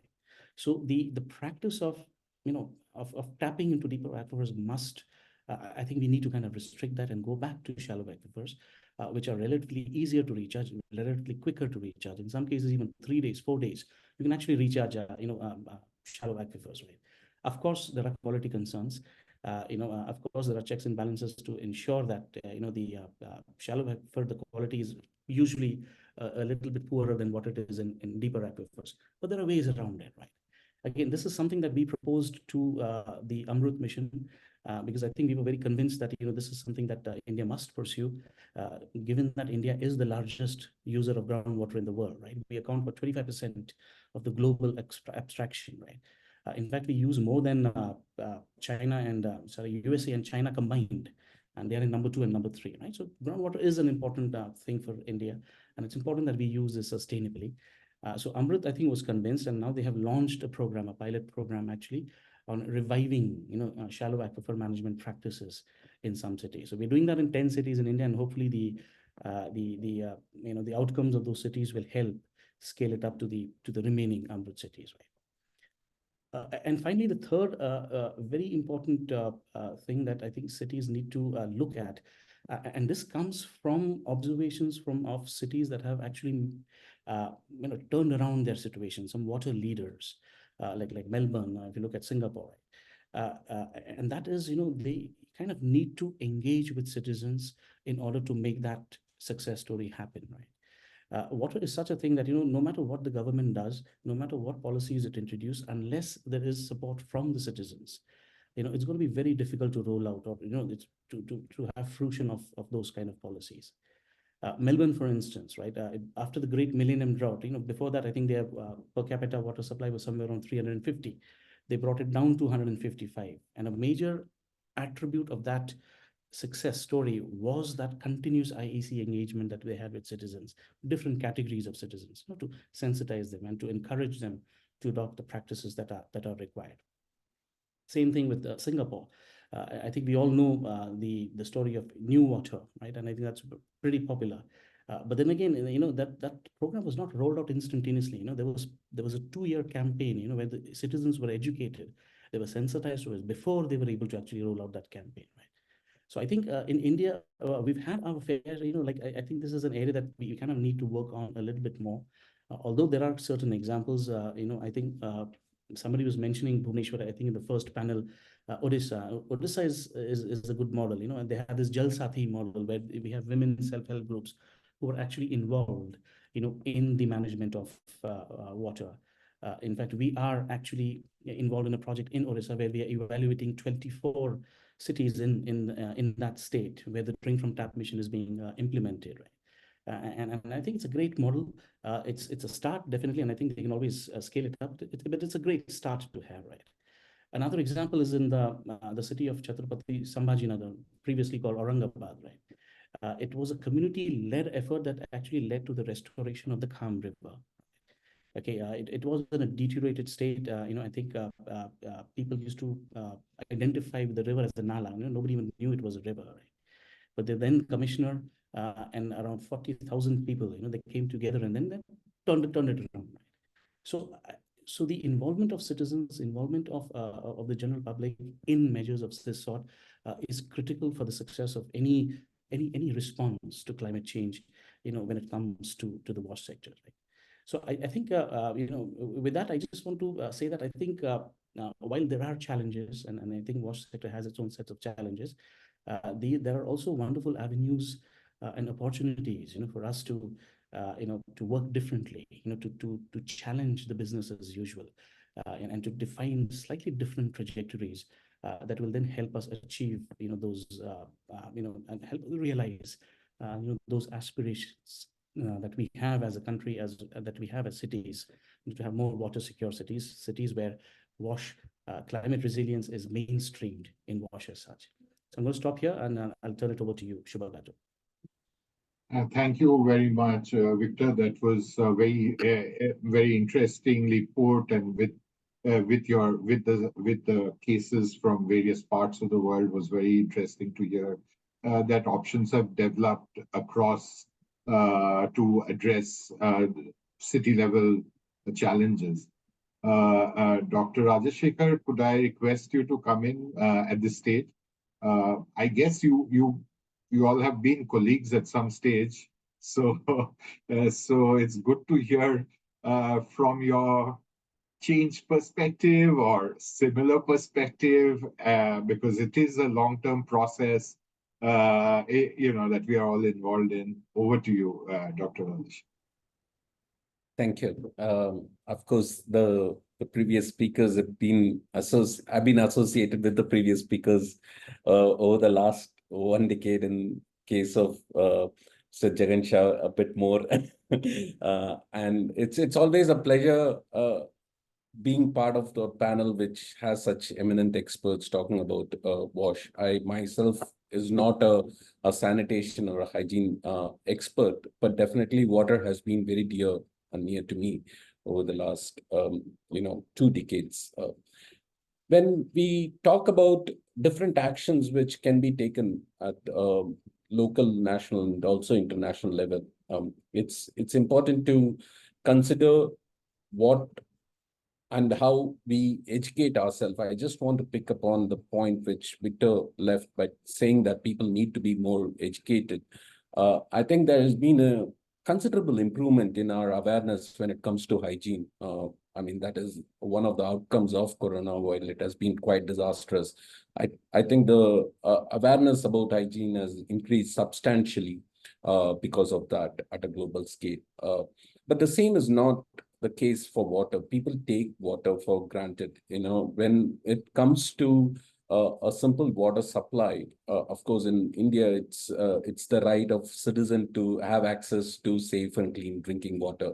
While that is the case, it's also quite unfortunate that simple things like the use of fixtures, what kind of fixtures we use in our household, and if somebody is using a tap which leaks, we take it for granted that it's okay, it's a small leak. But when you look at the extent of wastage which happens, especially in urban areas when it comes to water, is quite high.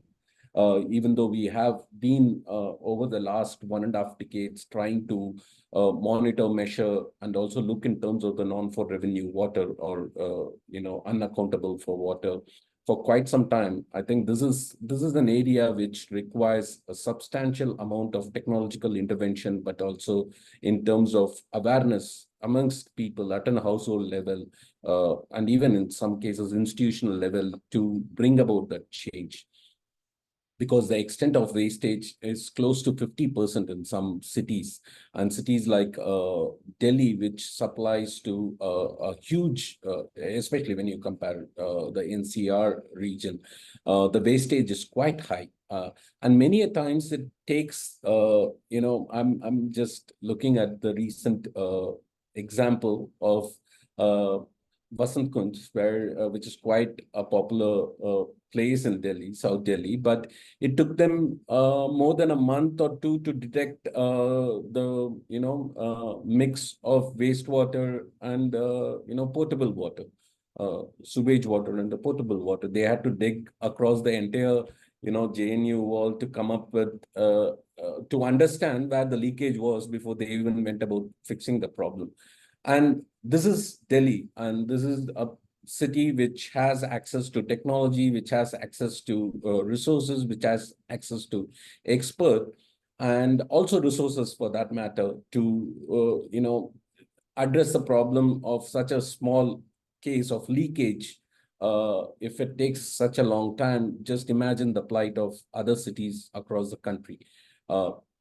So that is something which has to be taken up at a local scale, which has to be measured, which has to be monitored. Awareness needs to be generated, and still waterborne diseases. Some we can attribute it to our situation at a particular household level, but at a scale of a city, it is still a challenge. We still use more than required chlorine when we pump water to the household because we are not sure whether it will be safe for the person sitting at the other end to drink. Even after getting the water in the tap, it takes us a huge amount of it takes each and every household a huge amount of infrastructure, right from purification for treatment. We even ask people to boil the water, the amount of energy which goes into it.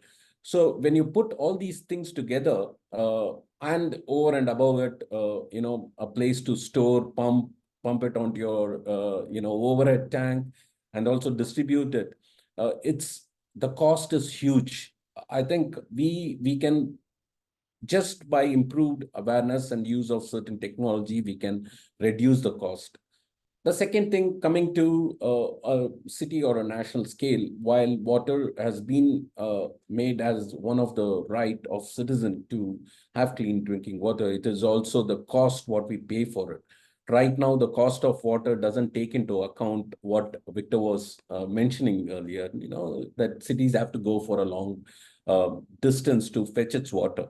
There was a study which I was part of, and I did that model for 74 cities as part of the GNNUR mission.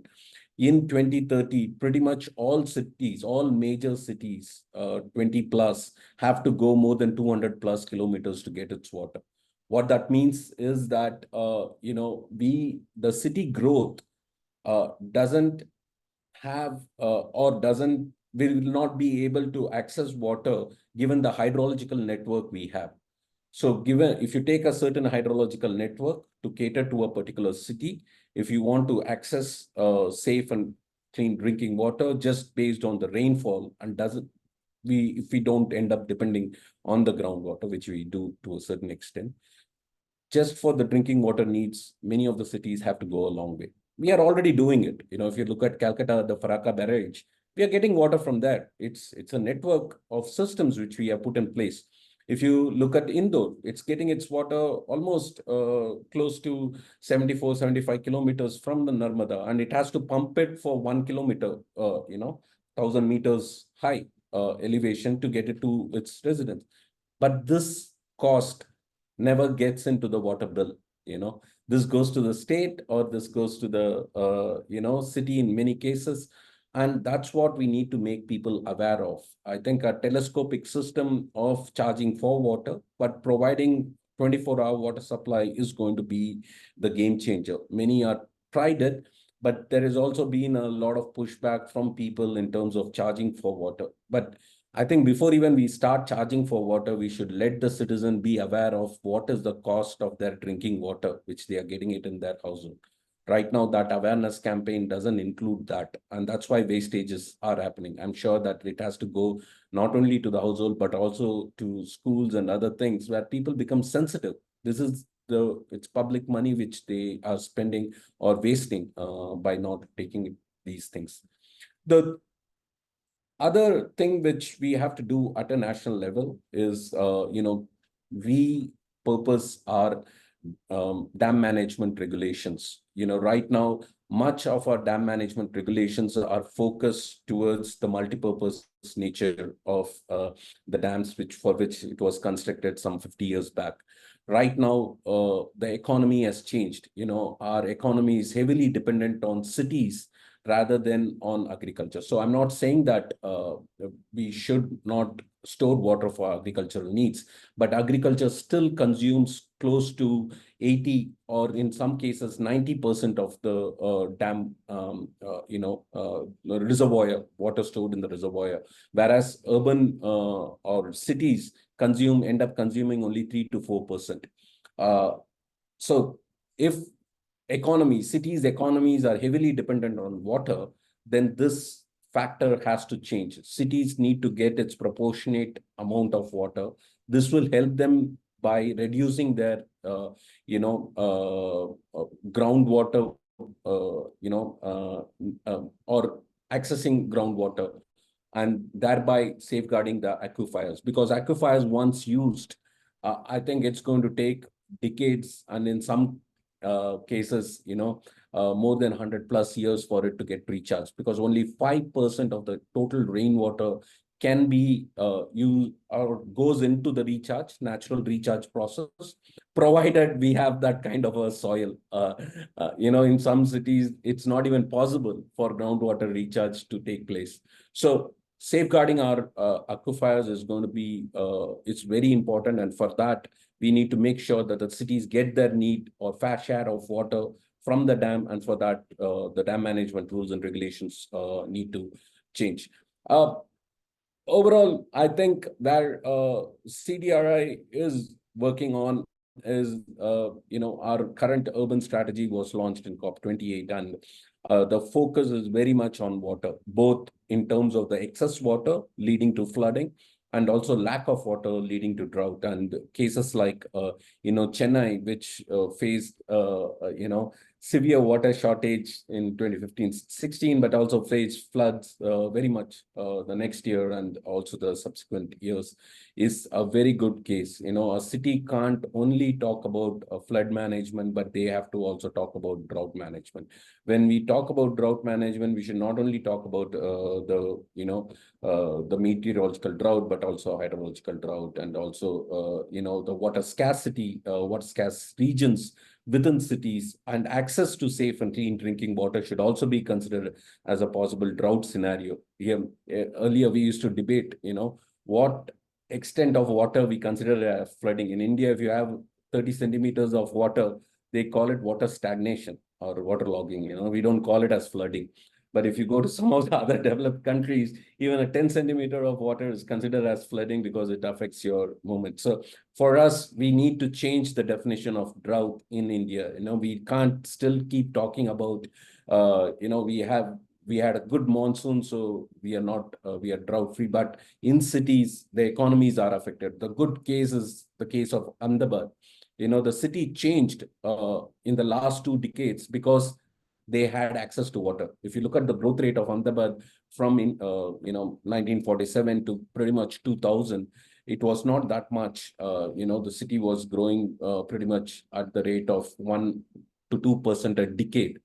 After 2000, of course, we can debate on whether the riverfront was a good case or not, but definitely it brought water to the city.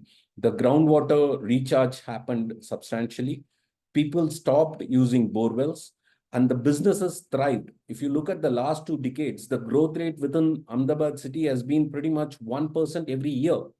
And that is where we need to focus. If we want our cities to thrive, we need to make sure that they have access to better water, to clean water, but at the same time at a cost which is, which ensures that that they don't overuse it. They still use it as a resource, and not abuse that particular resource. And the awareness should go beyond, certain households. It has to get into school curriculums, and children need to be aware of what they are going to get into. Otherwise, the next 30 years are going to be quite tough. We are not going to talk about climate change because the climate variability is already killing us. So what we need to take into account is the situation is already worsened right now. Flood situation is pretty much a concern for all major cities in the world. Right now, as I speak, a couple of days back, Dubai was flooded, which is quite weird. But also right now, Brazil, is undergoing a severe flood crisis. A lot of cities in India do face, a situation of similar nature pretty much every 2 or 3 years, and we need to be better prepared. And also the drought situation is also not something which we should take it for granted, because after every flood, I think people also experience drought. So I'll stop here, but we'll be glad to take any questions if there are. Thanks very much, Dr. Rajashekhar. Means you covered water supply issues and resource management issues. So in a very smooth, interesting and logical fashion. So that kind of helps us put perspective to the water sector within both as maybe a continuum.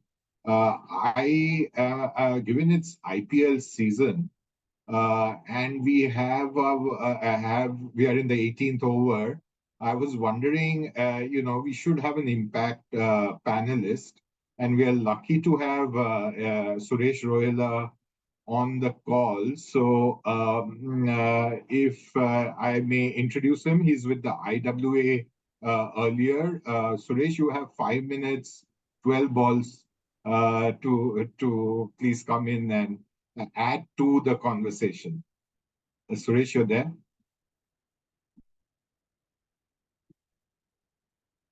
You're muted.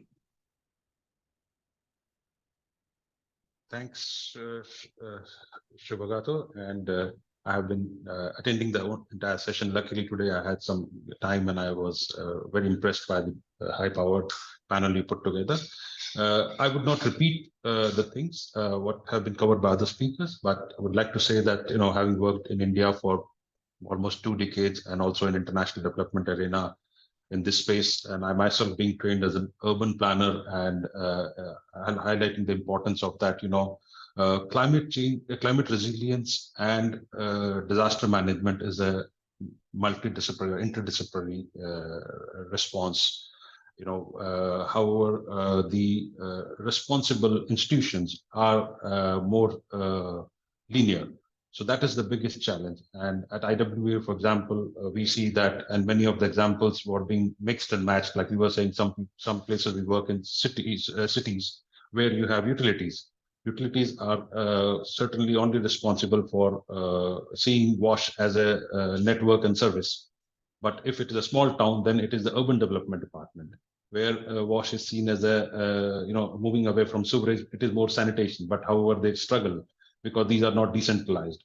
So one was that I wanted to highlight that the cities of future and basins of future, which is also the focus area of IWA, we cannot plan these with the 1950s know-how. We are addressing the 2050 know-how, and that we are not getting ready-made staffing of the people who are responsible in the institutions, which brings the importance of capacity building. All of us, we are talking, we know about this subject. We have also learned on the job. We have not been trained in our universities and colleges about these particular aspects. Some of us are engineers, some of us are geographers, some of us are planners. But we see that, many of the people in the urban local bodies who are going to face this and deal with this, they are not having understanding about the preventive planning. They're only doing reactive and, curative stuff.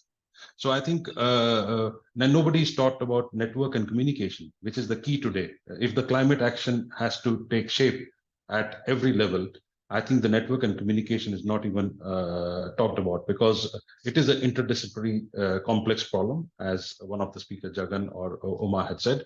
So if you really want that, then we need to really see that, how do we bring networks and communication in this and work across, break these silos.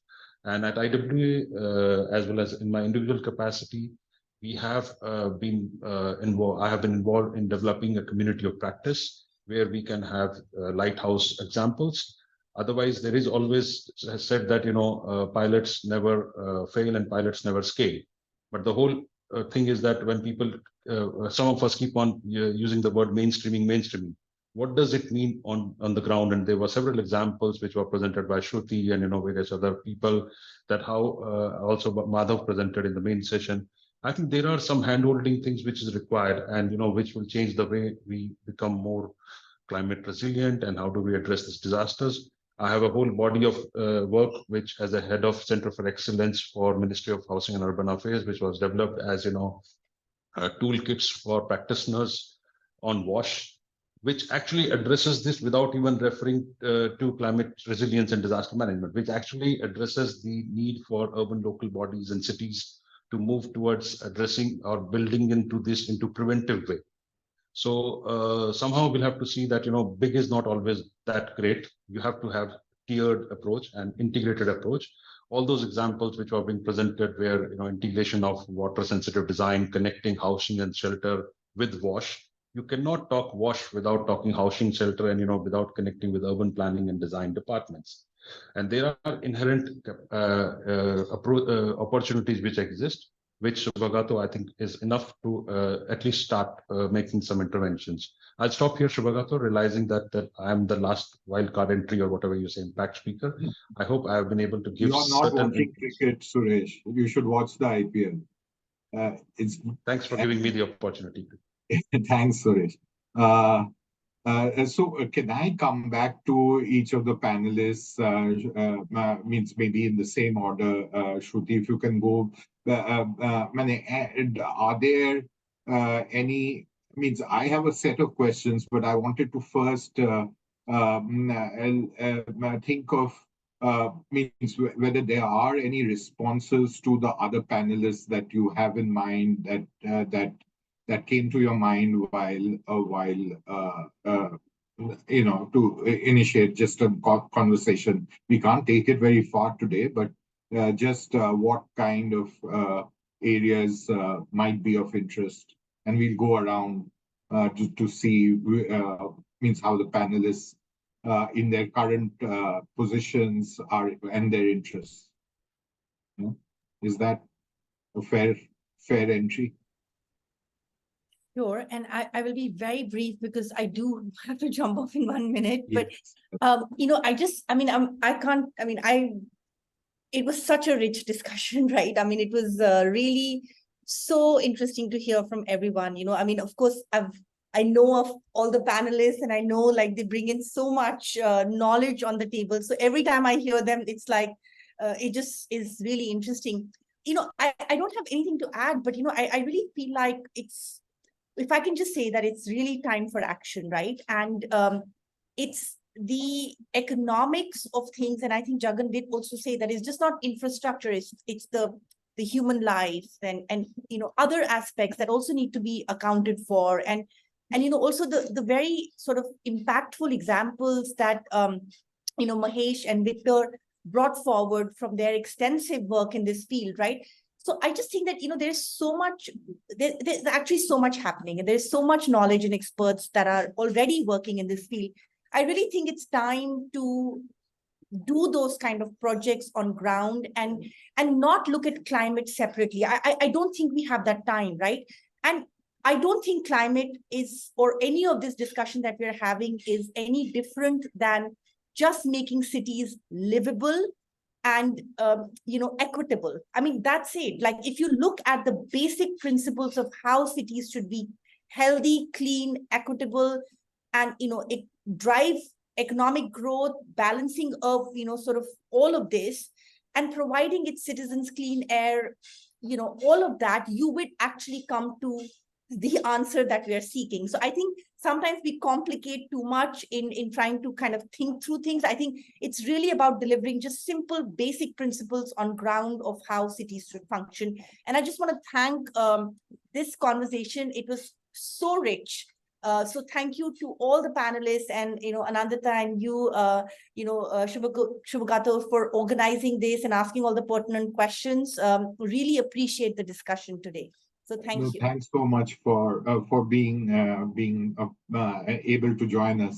Jagan, over to you. Means any just a quick thought. I think what Suresh mentioned about communications is really crucial, and CDRI. I don't know, Mahesh, if CDRI is still working on that project, but it was something that we had developed a concept note for, which was to look at the communications that are downstream of early warning systems. So early warning systems produce, gobbledygook, all kinds of data and, stuff that not everybody in the ecosystem will understand. So how do you make everybody understand what it means, right? And I think that's what I heard Suresh say, and I think that's really crucial. I mentioned command and control centers with that same spirit, which was early warning systems have to be part of the response on this. Thanks, Victor. Yes, Shubhagato. Yeah, so I think like Jagan sir said, again, what the impact player, Suresh Rohela, he made a very interesting comment that I think important to have that for WASH managers, to have that interdisciplinary knowledge, right? And I think I'll go one level higher and also say that perhaps the time has come for transdisciplinary knowledge, right?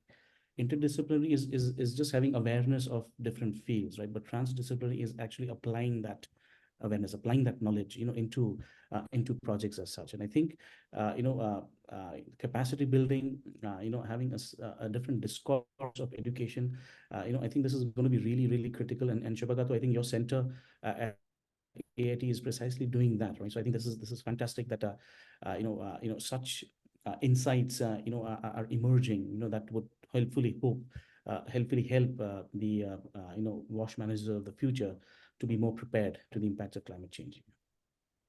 Thanks so much, Victor. Dr. Rajashekhar or Mahesh, if I may. Sure. Thank you. Just to quickly answer Professor Jagan Shah's question, yes, that's being thought about and it's being built on.